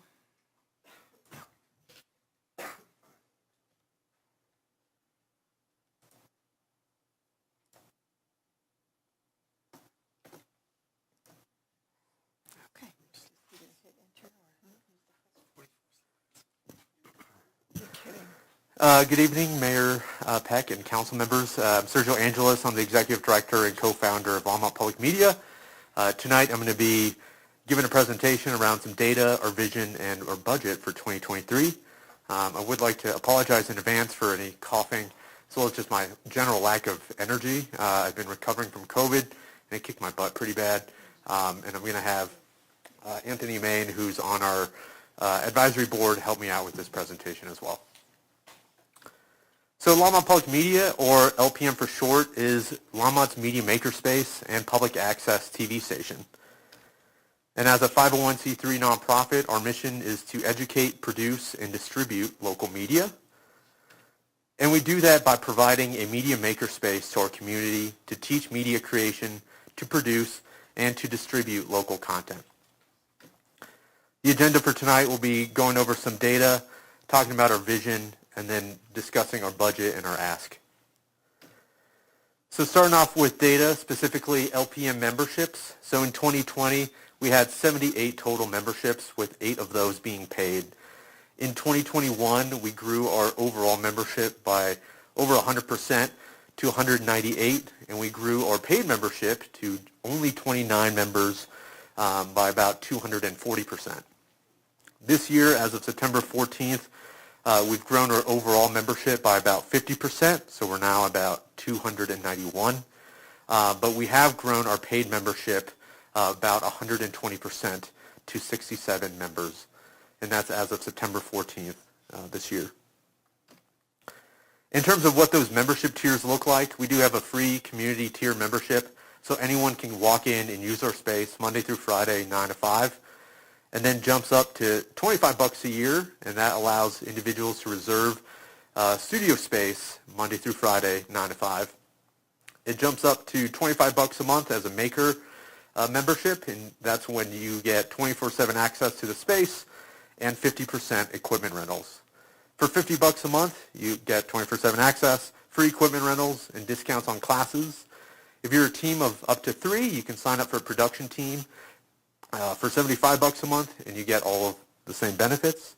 And businesses are $100 a month, and you get all the same benefits, plus being able to promote their business on Longmont Public Media channels. New this year is that we launched yearly membership tiers. So if you sign up for a year, you do get 2 months free. So those prices are free to start, $25 a year, $250, $500, $750, and $1,000 per year. One thing to note is that our current membership dues allows Longmont Public Media to be accessible to everyone. And while we could increase our membership dues, that would make Longmont Public Media available to a select few, and that's something that we're not willing to compromise on. In terms of our projected membership revenue, we projected that by the end of 2022, we'd have a little under $23,000 of membership revenue. We're on track to hit that goal, if not surpass it. And we anticipate to continue doubling our membership growth and revenue, in 2023, 2024, and reaching upwards of $180,000 of membership revenue by 2025 with over 400 paying members. What we hope to accomplish is that the membership revenue becomes the majority revenue share over time. So in 2023, we're looking for about 15% of our revenue share coming directly from membership. And then by 2026, we're hoping that that would reach 50%. Now, all that increase of memberships has increased our usage in our space as well. So in 2021, we had about 1,200 usage hours. In 2022 so far, we've seen 1,700 usage hours, and we're projecting 2,500 usage hours by the end of the year.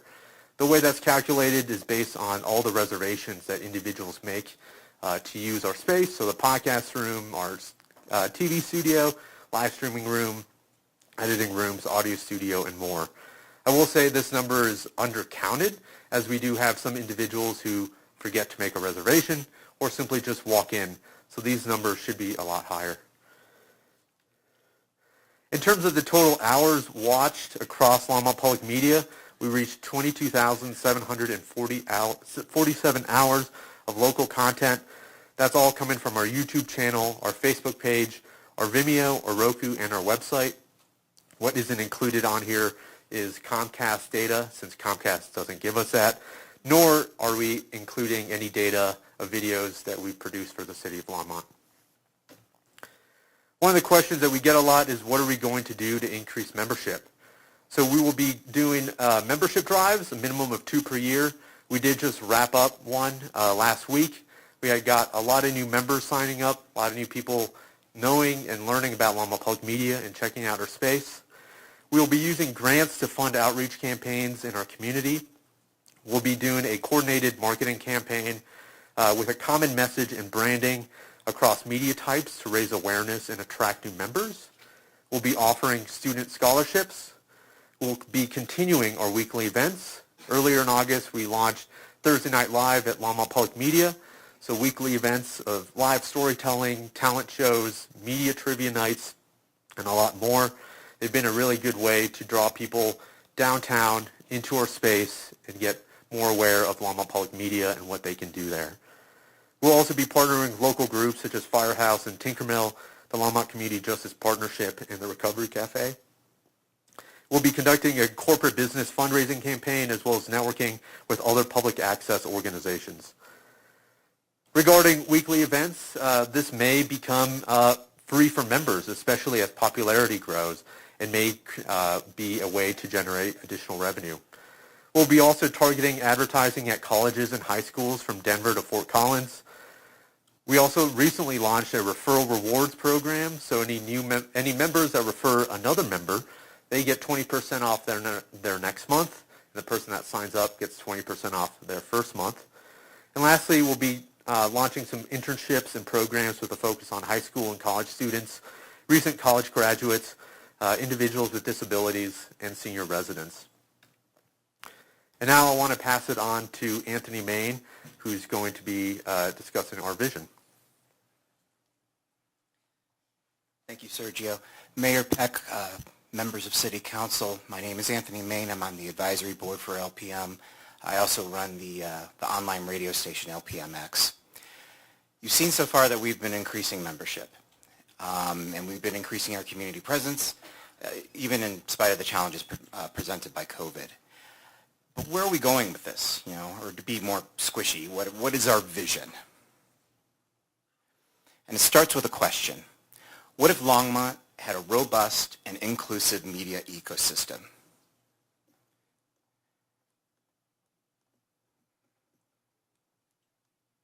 Uh-oh. And that leads to more questions, which is what button to press.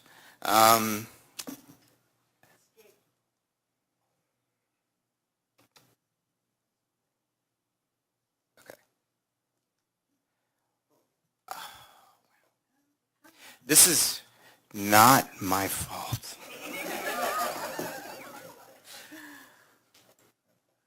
How about you just click enter? Yeah. Okay, thank you. So as a local musician, where can I record my album? As a local content producer, where can I learn the latest trends? As a business owner or an entrepreneur, where can I find out about the latest social media platforms, or maybe make a video about my product or my business? As an inspiring filmmaker, where can I get help with my project? As a Longmont resident, where can I watch the latest local happenings, or how can I step up my civic participation? And as a city government, how can we use public access to disseminate information rapidly and efficiently? Your answer may be YouTube. But YouTube is just a website. YouTube is not a place where you can learn hands-on how to harness these digital technologies. YouTube is not a place where you can collaborate face-to-face with others to produce content. YouTube is not a place. We need a place with both community and distribution. That place is Longmont Public Media, Longmont's public access. So what is public access? What we refer to as Public Access 1.0 here in Longmont since the early 80s has been the 3 cable channels provided by Comcast as required under federal law. The purpose of public access is to create a platform for individuals to express themselves and to, in essence, create free speech to counterbalance the dominating commercial interests on cable. The principles that have informed public access in its development are accessibility and inclusion. Now, we know that Public Access 1.0 is dying because, as the chart on the right shows, cable is dying. So LPM, we are building Public Access 2.0, merging the traditions and ethics of public access with modern digital technologies. Public Access 2.0 is both a physical and a virtual community space. The physical is the makerspace that we've put together at the Carnegie Library building. The virtual is the distribution platform that we have created and maintained. It's worth pointing out that in the makerspace, it's not just TV. It's multiple media modalities. It's audio, it's photography, it's augmented virtual reality, music, live streaming, TikTok, and whatever else people come up with, gaming and esports, digital storytelling, filmmaking, and more. And when it comes to distribution, it's not just cable.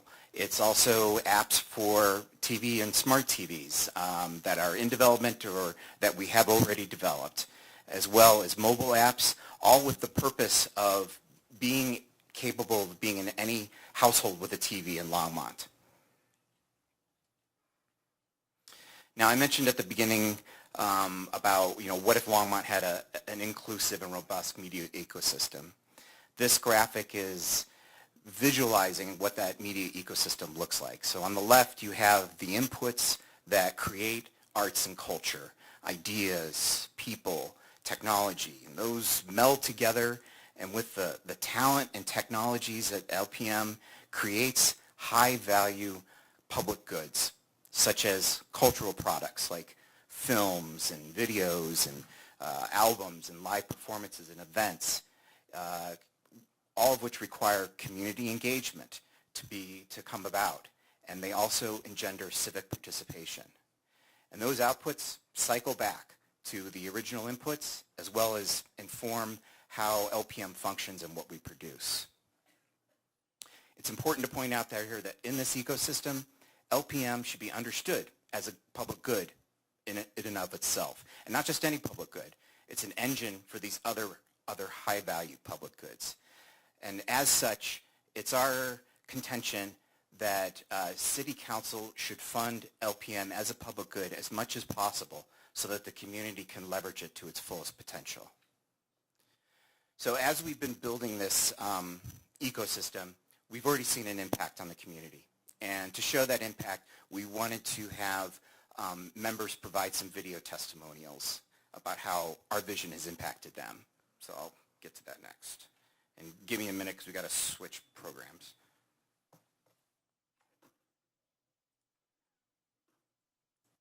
People should care about LPM because if we care about our community, we care about the stories that our community is creating, and LPM has created a place that we can capture those stories. I did a personal project here called Nuka Moment. I filmed a kids show teaching kids movement and mindfulness practices, which was a business I was doing during the pandemic out in the world. And then LPM helped me digitize. LPM helped me digitize those offerings so I could record them and share them virtually. What I do here is I create a show called Proper Tea Time. It's a play on words. We sip tea and we discuss property and all things real estate on my show. I just finished my 16th episode. I love the staff here. I love that they support me in what I do.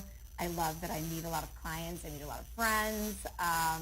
And I have a place where I can edit. You know, I can come in late night if I have to meet my deadlines. I can make short videos about maybe a property that I'm trying to market, and then I can create conversations that I think are really important about issues that people want to hear about. I host monthly photo shoots, and LPM has an amazing studio that is available for us to use for those types of things. But beyond just like the monthly events that I host, I get involved by being the vendor manager for the events here at LPM. I do photography, I do shows, I do a fitness show, I do podcasting, music, video, basically everything that this makerspace has to offer. I try to utilize that space, that equipment, and that information that all of these beautiful people give me. There are a few things that I really like. First, I get to hang out with creative, interesting people. I get to learn a lot, which is as you get older, it helps keep your mind sharp. And I'm getting to learn how to use the equipment, so I'll be able to do some things that I might not be able to do otherwise, like maybe do a podcast or possibly even a short film. I think that my favorite memory was when I first came to LPM for the very first time. It had sort of been on my radar in the back of my mind as like a cool thing to check out. Last summer I moved to the area, and so I was trying to figure out where I could meet other people who are interested in doing film and video production, because that's what I do. And then one day I had to come in because I had a huge computer problem for a project I was working on. I was like, where can I go to have this need met? And I was like, isn't there a place called Longmont Public Media that has tons of resources for people who want to make stuff in the community? I'm in the community. So I came, and I just saw how much LPM had to offer, not just to me, but to all of Longmont. And I was totally hooked. And then I was like, I'm done with becoming a member. No questions, no brainer. For me, the thing that really appeals to me about it is the fact that it brings together my people. You know, one of the reasons I moved to Longmont is for the creative community that's here, especially the musical and music and the video, people interested in those things. Was actually one of the reasons I chose to move from Boulder, where I'd lived for 30-some years, out to Longmont, because this is where so many of that community now lives and works. And I want to be a part of that. And I really think that Longmont Public Media can really be a focus of that community and actually contribute immensely to it. Well, my favorite part of Longmont Public Media are meeting new people and going to different events I never knew about. I've met some really interesting people from all walks of life, different interests, different backgrounds, with all a common interest in, you know, being here at LPM to make content or to help other people make content. There's a community here that is so diverse and versatile that you end up interacting with people of all kinds of backgrounds that you would have never thought to interact with, or that you typically wouldn't interact with in your day-to-day. It's really obvious how many of us care, and it's important that we have more faces showing up as the face of LPM, because it's so much more than just like the people who show up to the board meetings and everything. Like, there's a whole family here. What I really love about LPM is the way that it's connected me to the culture of Longmont. Like, I didn't know that Longmont had a thriving music and art scene before I was involved with LPM, and I've been able to, like, not just witness all of that, but be part of it by, like, volunteering at concerts and just being more involved. And that would just be such a huge loss, because I would feel so disconnected from the community if I didn't have LPM as this like way to keep discovering new things about where I live. The first time I ever came to a concert here, which was last fall, and I remember coming and finding such a wonderful room for listening to a concert. It's such a great listening space. I liked the people who were here running this operation, and it just, wow, it was like I said, I realized that it's unlike anything else you can find here in Boulder County, in my opinion, in terms of a listening space, a place where people can do high-quality work in a high-quality setting. And I just realized this is the kind of thing that you can really build a great creative community around. The LPM community has so much to offer that hasn't even been like tapped into yet, and I want to be a part of like really showing Longmont and the surrounding areas what LPM is capable of doing and what they can host and what we can do here, because it's magical. As good as we are now, and I say we because I do feel like a member of the group now, we'll be able to do more in the future if we can get more people interested, sort of leverage the power of the city of Longmont to promote LPM, and just get more people interested, get more people involved. There's a lot of potential here.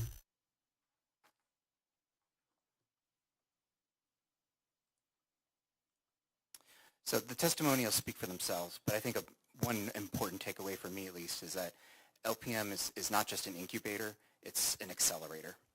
And some of the people who I wanted to thank those members who gave their testimonials, and some of them are here tonight, if they could stand up, as well as everyone who is here to support Can I interrupt you just for a moment? We're going to be running out of time, so do you have any more on your presentation? Because I think it was a great presentation, and the testimonials were great. And we also heard them to come up to public invited to be heard, but... I was just asking them to stand. Okay. But I'll go ahead and move on. Thank you. And Sergio is going to talk about budget and how to make this vision a reality.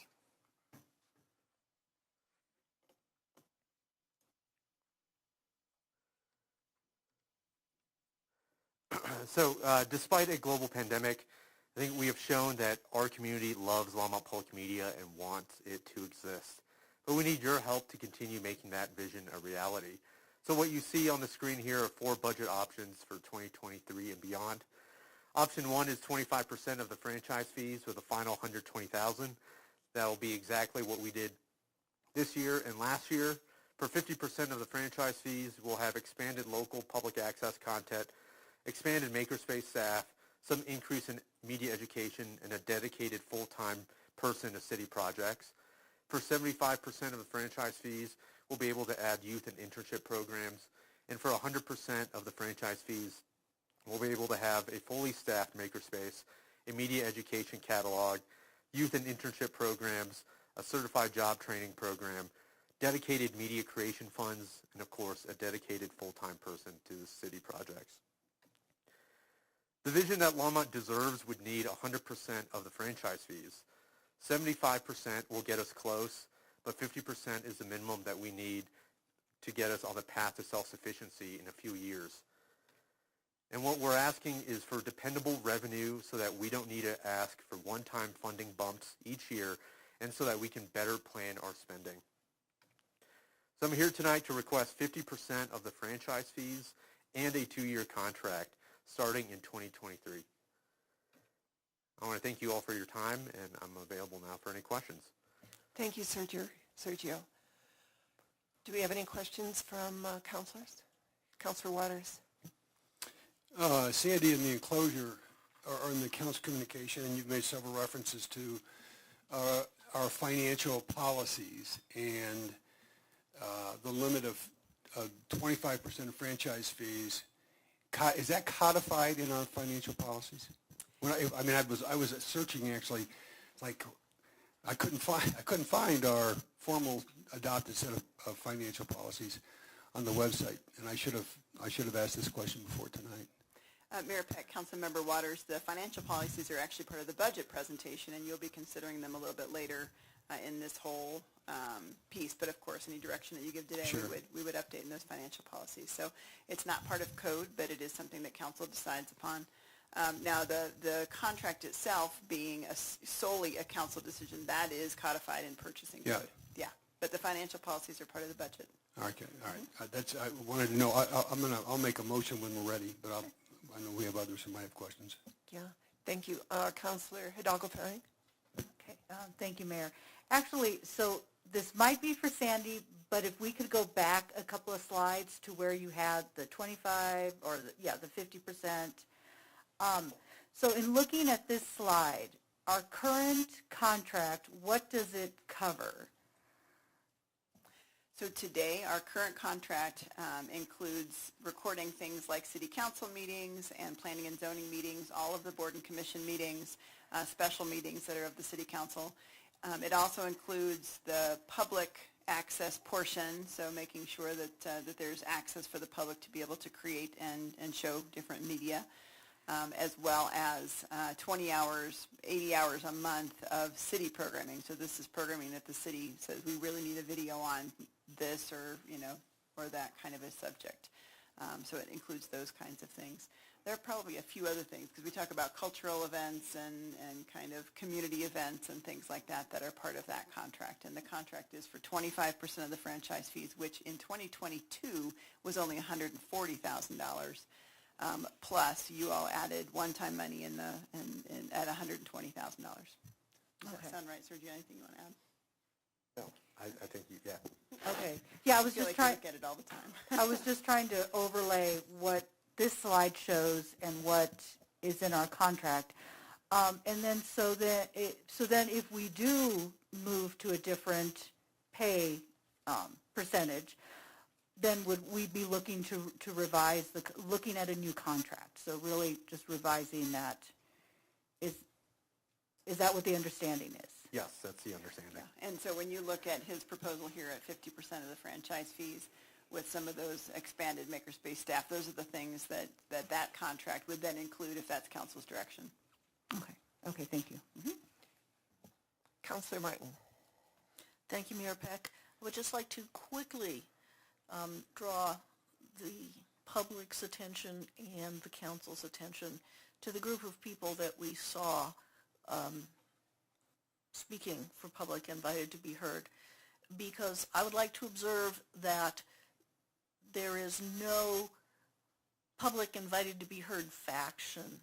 This is the most diverse collection of people with a sense of solidarity among them that I have ever seen. And I don't think that can be discounted. As we move from a suburb to a city and make the changes that come along with that, this is exactly the kind of binding ties and community nurturing that we need. And I just don't want that factor to be overlooked because this is Longmont. This is one size fits all. This is babies to seniors. This is every culture that exists here. I can't, I attend the meetings fairly often of LPM. I'm a small-time content creator myself, but I had no idea what a community this has grown to be despite that. I just wanted to get that out, so thanks. So I want to, correct me if I'm wrong, staff and Sergio, but I want to explain to the people here that LPM is a business, and we put out an RFP which is a request for proposal, RFP, for someone to film and give us media content. I knew it was one of those C words. So if I understand this correctly, the business model is two parts. One of it is our contract with them, which is why we wanted some entity to come film our meetings for us and events and everything that Sandy said. But the other part of that business is community, which is what you are here for. And that is amazing. And it's really good what he's doing. But this is a business that we asked to come in, and we would pay for a contract. The community part isn't making it. They're not making enough money in their business to run the business. It's just like Longmont Economic Development Partnership. They contract, we have a contract with them, and we pay them yearly within that contract. But they have to, in order to run their business of the Economic Development Partnership, they have to go out and figure out what kind of money are they going to get and bring in to run the business. If we give them more franchise fees, those fees support other things within our community, other services. We have to figure out what services are we going to get rid of in order to give them part of this franchise fees. It isn't just come support our business because we're not making enough money to keep it going.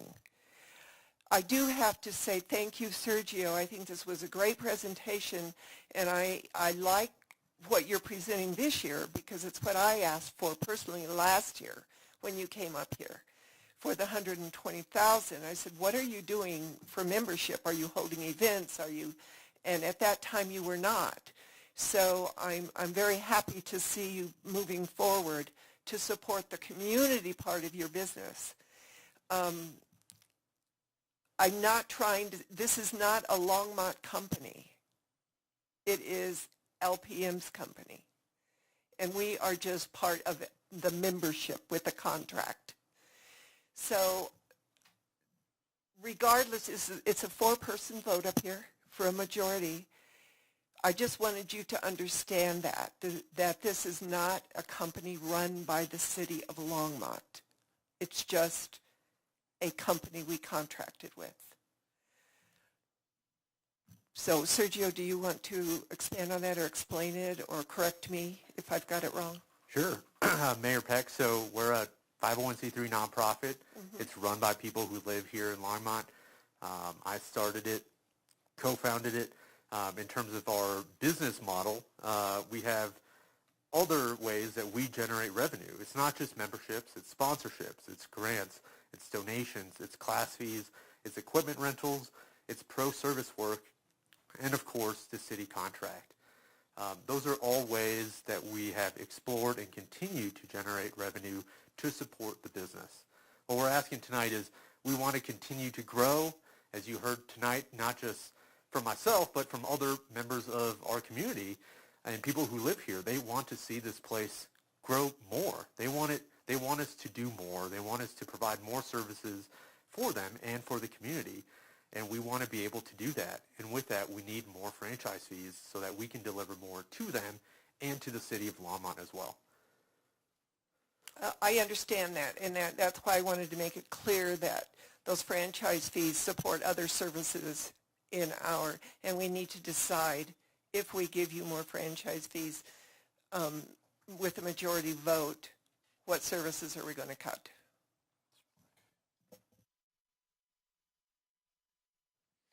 Thank you, Mayor Peck. I move that we continue this meeting past 11 o'clock. All those in favor? All right, passed unanimously. Councilor Waters. So let me just check. Shakira, Council Member Yarborough, I don't want to start making motions if you have questions or concerns you want to, or points you want to make. Are you getting ready to make a motion? I am, but I'm going to defer. I'm mindful that you have not weighed in and you might want to.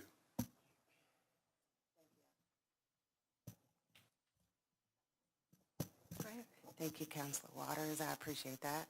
I do know that LPM is an intricate part of the community, and I do understand that you provide a service for the city of Longmont through a contract. I understand both sides, but I'm also wondering if there's any way we could negotiate. So I don't know what that would look like. Will the city be able to get someone else to contract, and how soon would that be? Will the city be able to provide those in-house services, and if so, how soon would that be? Can we still use Longmont Public Media until that time? I mean, I don't know. I know you all looking at me. I don't know. I'm just asking. Well, is there a possibility of negotiating here? And I understand the severity of your needs and everything, but that's just the question that I have. What would you must have a thought about what kind of a negotiation? First of all, I just want to know if that's possible. Mayor Peck and Councilmember Yarborough, this is your contract, so you're certainly welcome to negotiate, put it back out to RFP, direct city staff to figure out services, however you'd like to proceed. Let me move this down. Councilor Martin. Thank you, Mayor Peck. I'd like to perhaps provide a little bit of history. There was a prior organization called the Cable Trust that received 25% of the Cable Trust revenue since time immemorial. I'm sure that Assistant City Manager Sater could tell us, but it's not really relevant.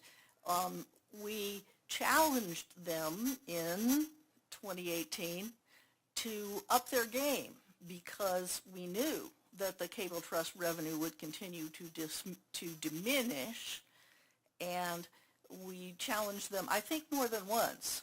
You know, we challenged them the year that I came onto council, and they really did not see any need to change what they were doing.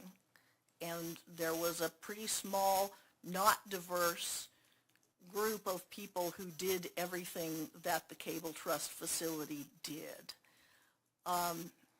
So the council put a contract out, an RFP out, or required the procurement organization to put an RFP out, and I believe there were 3 bids. There was a bid from the Cable Trust that said we're going to do the same thing we always did for the same amount of money we always have, and you should make it up, City Council, if the Cable Trust revenue falls. And there was LPM's bid. They were then incorporated as the Longmont Observer, but it was LPM. And then there was a 3rd bid, which promised to do more than LPM does, but they also had, I believe, they wanted an order of magnitude more money than LPM asked for to do this job. So to me, that is kind of the answer as to whether creating a new RFP now would be a good idea. I think that the value provided by LPM is far greater than the value that was ever provided by the Cable Trust, and for a sensible amount of money. There has been a pandemic. LPM did not have the opportunity to conduct live membership drives or live events until, this is really the first year, and we're really having a national debate as to whether the pandemic is actually over or not. So I think that they need some more time. And I think that the function that LPM is providing in the community, in terms of binding the community, in terms of providing an ever more diverse set of services and attracting an ever more diverse and inclusive clientele is irreplaceable. And by the way, it's irreplaceable because it's going to take us years to expand the library's services, because some of these things, these digital services that LPM provides, are what a library would be if Longmont had a library the size that Longmont would have if our library was proportionate to our population. So I think that we should squeeze some nickels and fund LPM at as high a level as we possibly can. I understand the constraints that we have this year, so I believe that Dr. Waters has prepared a motion, so I'm not going to essay to make one, but that's my opinion about what LPM means to this community. Councilor Waters. Thanks, Mayor Peck. I'll just comment about that original procurement process. I was part of the review panel, and just given what little I know about the environment today, it's hard for me to imagine we'd get. First of all, we'd be real late in starting right now.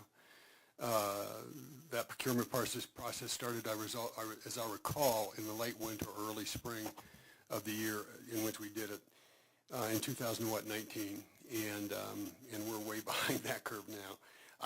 It's hard to imagine that there would be entities in this town that would want to bid on this that could deliver on the scope of work. So that's maybe something the council wants to consider. I don't think that would be a good use of time right now. I am going to just reflect on the LADP was mentioned. We have a contract with the Longmont Economic Development Partnership. Every contract that the city has, it seems to me, we need to weigh benefits along with costs. In my mind, what we do with LADP, we get way more benefit for the money that the city puts into that contract than we would taking any other approach. But even LADP, during the pandemic, dipped deeply into their reserves, laid off staff. I mean, they had to cut back in serious ways to deliver what they promised to deliver to the city. That was the same time that LPM was getting started. They had no reserves to dip into.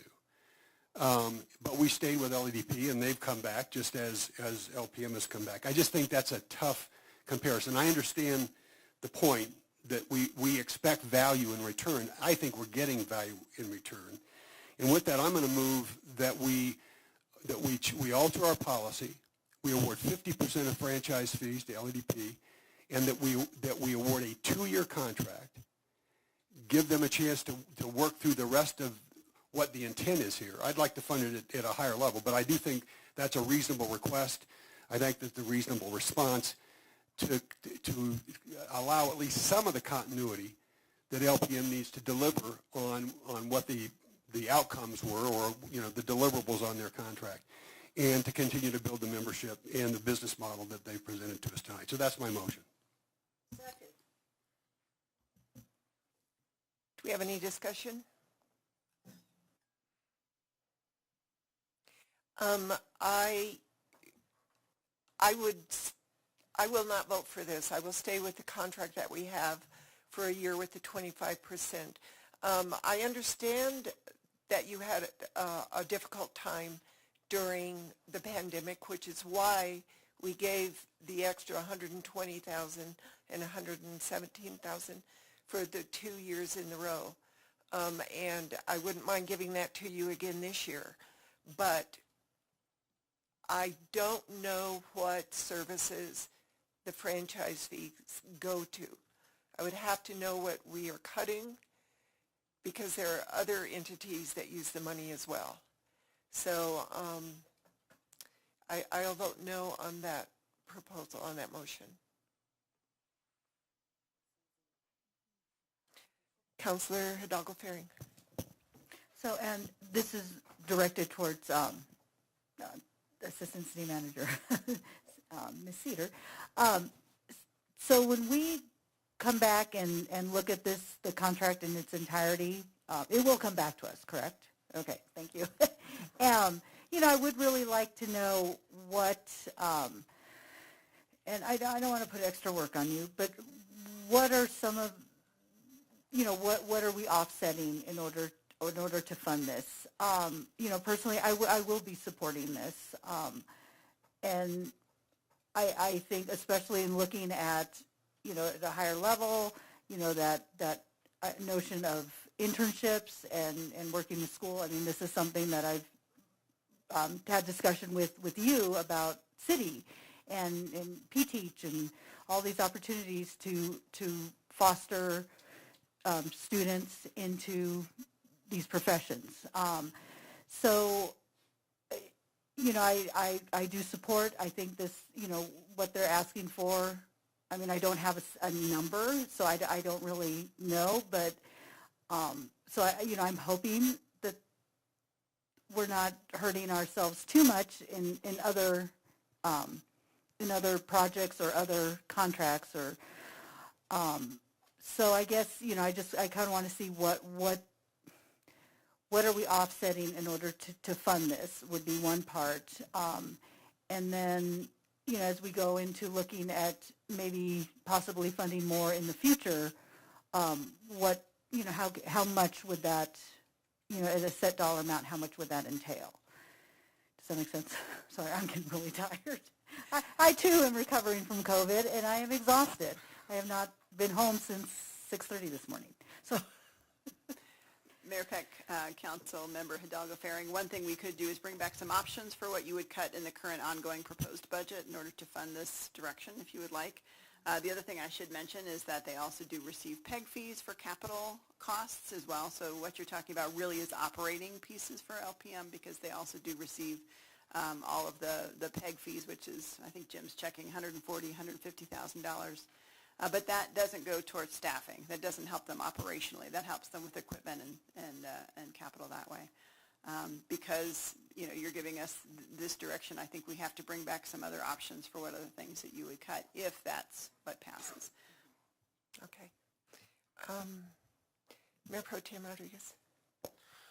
Thank you, Mayor Peck. I just want to point out something real quick. It's just pretty simple mathematics. I believe it was reported that 25% franchise fees is $152.5 this coming year. So if we did 25% plus one time $120, well, if it's $152.5 at 25%, 50% obviously is an additional $152.5. So it's a difference of $32.5 in 2023's budget. The real difference would come in 2024 budget if we lock them into a 2-year contract. So there's not really much of a cost difference for next year's budget, specifically if we go to 50% franchise fee without the one-time bump. Just to throw out those quick numbers for folks that are trying to balance what those two different things look like. Some other things that came up in this last week in some correspondence was talking about, you know, self-sustainability of public access. Most public access is subsidized. It's generally never self-sustaining in and of itself, as say, a corporate media interest might be. So I think as somebody who was a public access member under the Cable Trust in my teen years, it was subsidized then, but it offered a very small amount of programming, very small amount of resources compared to the new media landscape, where we're talking about all these different kinds of media, be it photography, be it videography, be it audio. So it's actually a much expanded list of services that obviously appeals to a much more diverse demographic, as has been mentioned.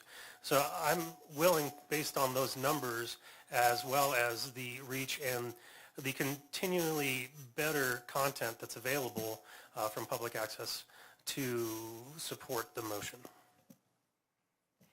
Mayor, could I also offer one other option?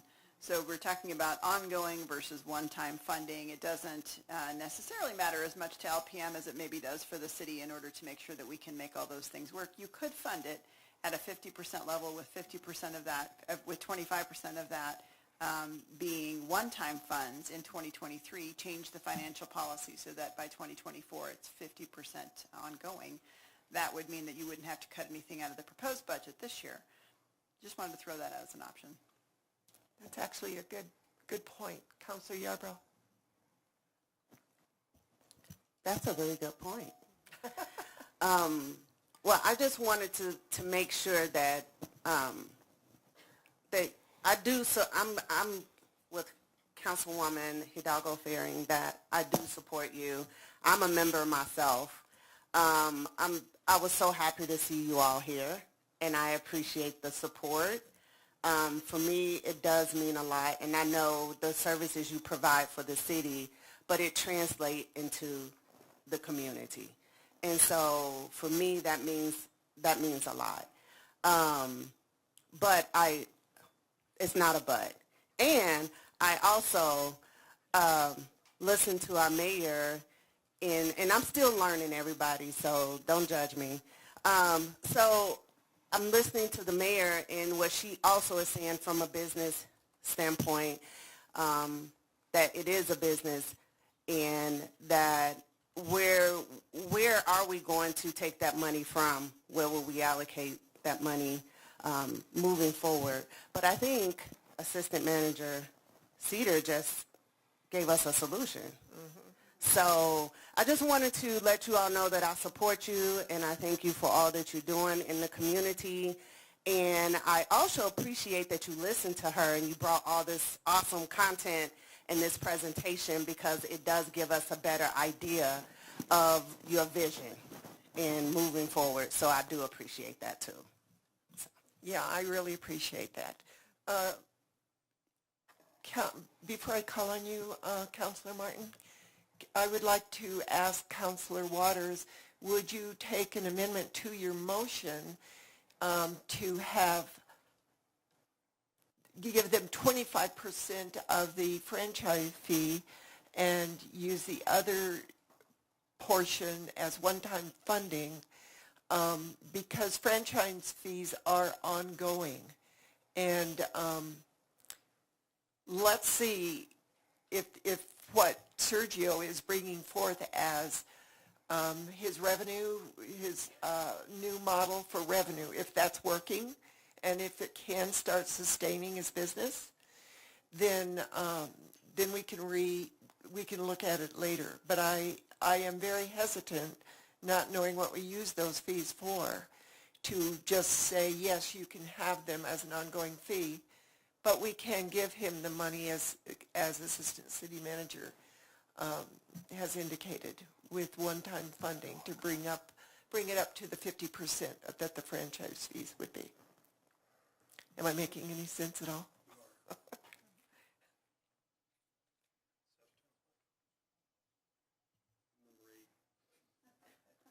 No, I'm not going to accept a friendly amendment to my motion.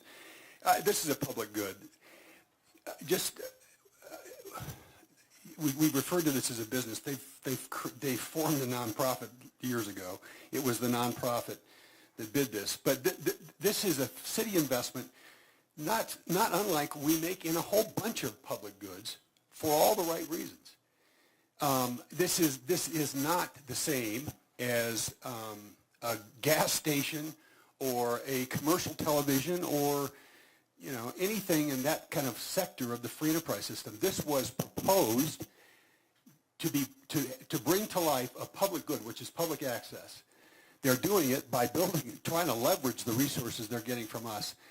And if the city staff, if management staff needs us to decide where to cut, I can do that in about 15 seconds, right? If that's what you need tonight, adjust your revenues, your revenue estimates at a $414 million budget, up $120,000 or $152,000, or take $150,000 out of one of those reserve funds that we have. I mean, that's not a big deal here, right?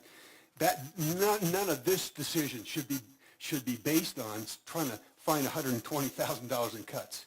That is pocket change, and it takes no time to make that decision. The question, the principle here for me is, how much do we care about public access, and we're going to fund them in a way, at least for the next 2 years. 2 years from now, whoever sits on this council, if you want to go back to the policy, go back to the policy, but give them a 2-year run. with that kind of stable funding. They don't have to come back here hat in hand again next year. Let them provide the data and then make a decision. I think that's the honorable thing for us to do, and it respects the work that they've been doing, and it funds them the way I think, even at a minimum, doesn't fund it in the way they probably should deserve to be funded, but at least that they're not on the edge all the time. So no, I'm not going to accept an amendment to my motion. I don't see any other discussion. Let's vote. I was in the queue. And Oh, I'm somehow- sorry. I turned you off. I'm sorry. Yeah. Now you're Thank on. you, Mayor Peck. I wouldn't have taken that amendment either. I didn't quite understand, Sandy, what you said, but it seems to me that, we're all in agreement that we can find $30,000 somewhere, and if you need to allocate the $120,000 of one-time expenses to cover the gaps in other programs, let's do that instead and give LPM some running room. Give them two years of security, and then if we want to come back and do a contract negotiation after 2 healthy years, then let's do it that way. I think everyone who appreciates diversity and community in this city knows what a growing gem LPM is, and I think that should be what informs our vote. Okay, I'm going to call the question. So to restate the motion, it was that we fund at a 50% franchise fee level with the $120,000. No, you didn't put that in. Okay. 50% franchise level for 2 years. Okay, let's vote. Still isn't coming up for me.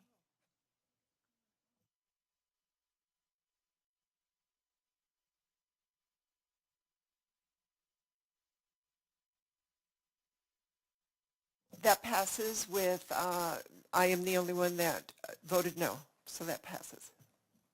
Thank you very much for everybody who came. Thank you, Mayor and Council.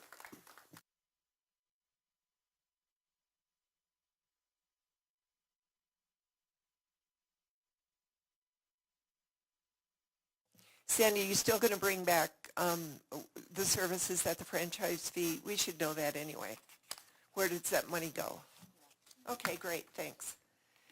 So we're now at Mayor and Council comments. Let's see, let's start with Susie Hidalgo-Ferry, Councilor Hidalgo-Ferry. Thank you, Mayor. And it's a couple announcements. So one is so I participate in the Living Wage task force or group through the Consortium of Cities. I'm Councilmember Martin's alternate, but I'm picking up, working with a group of municipal leaders in Boulder County looking at living wage. Tomorrow, and I thought it went out to all council members, but tomorrow night at 6 p.m. they're having their presentation. So so hopefully people can go, and this is just an informative. So if you're able to attend, it's via Zoom. Please do that. The other thing is on October 9th, I wrote it in different pages because it was in different parts of the meeting. We have the Dia de los Muertos, October 9th or October 8th on 4th Avenue. The museum puts on the annual Day of the Dead, Dia de los Muertos family gathering. So, if you're able to come out, it is 11 to 3 p.m. Saturday, October 8th. I will be emceeing or co-emceeing this event, and we'll have a lot of entertainment. This is something that is near and dear to my culture. I am working on having an altar at the museum for my mother, who passed away in 1990. And then the other one is a few of us did attend the Spoke open house. We had a chance to look at the facility. It was very exciting to see that this all come to fruition. And then knowing that all the units are leased. So it was right away. It's filled to capacity. So we were not allowed to go into any of the apartments because they're all being leased. So it's great news. And thank you for the work that Boulder County, the city, that collaborative effort to get affordable housing to our residents. Councilor Waters. So at the risk of dead horse feeding, as I'm sitting here thinking about cuts and budgets and whatnot, 2 or 3 meetings ago, we approved $354,000 for a compensation study, which needs to be done. I'm not questioning that. But it was not difficult for us to find $354,000 unbudgeted dollars for a compensation study. We did it by taking money out of a bunch of different funds. I don't know what the percentages were, the criteria, but there were a number of funds we took money out of to find $354,000. So we were going to spend $120,000 in one-time money that we now can program for $120,000 worth of expenses.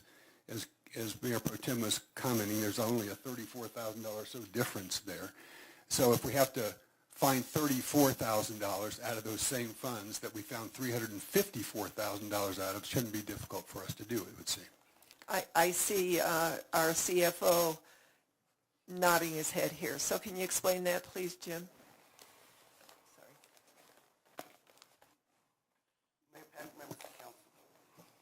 Excuse me, Mayor Peck, members of council, Jim Golden, Chief Financial Officer. We try to uphold your financial policies when we put our budgets together, and we will figure out a way to accomplish what you're trying to do and still do that. And I think we will propose a policy next week to accommodate that. But to answer your question, you just talked about one-time expense money. And you're asking us to commit ongoing expense, ongoing revenues to this. Right. And that's a difference. That's where you have to start to cut budgets, ongoing expenses, or raise revenues. Okay, so that's what we will come back with some options for you to consider next week. Okay. Councilor Martin. Thank you, Mayor Peck. I just wanted to pay some tribute to the wisdom of the people of Longmont. I have never before heard so many intelligent, thoughtful, and informative comments in public invited to be heard in my 4.5 years on this council. I, of course, am a supporter of LPM and was really thrilled to hear from all of you. But also, I was really glad to hear from environmentalists who understand the need for climate adaptation, and I hope that if we're going to have to fund those people with grant money, we make that a big priority. I see a thumbs up from the back of the room because it is a big priority, and I care about that a lot. The whole community is beginning to care a lot more about traffic safety, and it's terrible that we had to lose someone who will be so much missed by so many people in this community to do that. But I would like to point out that what people were calling for has a name. Nobody used it.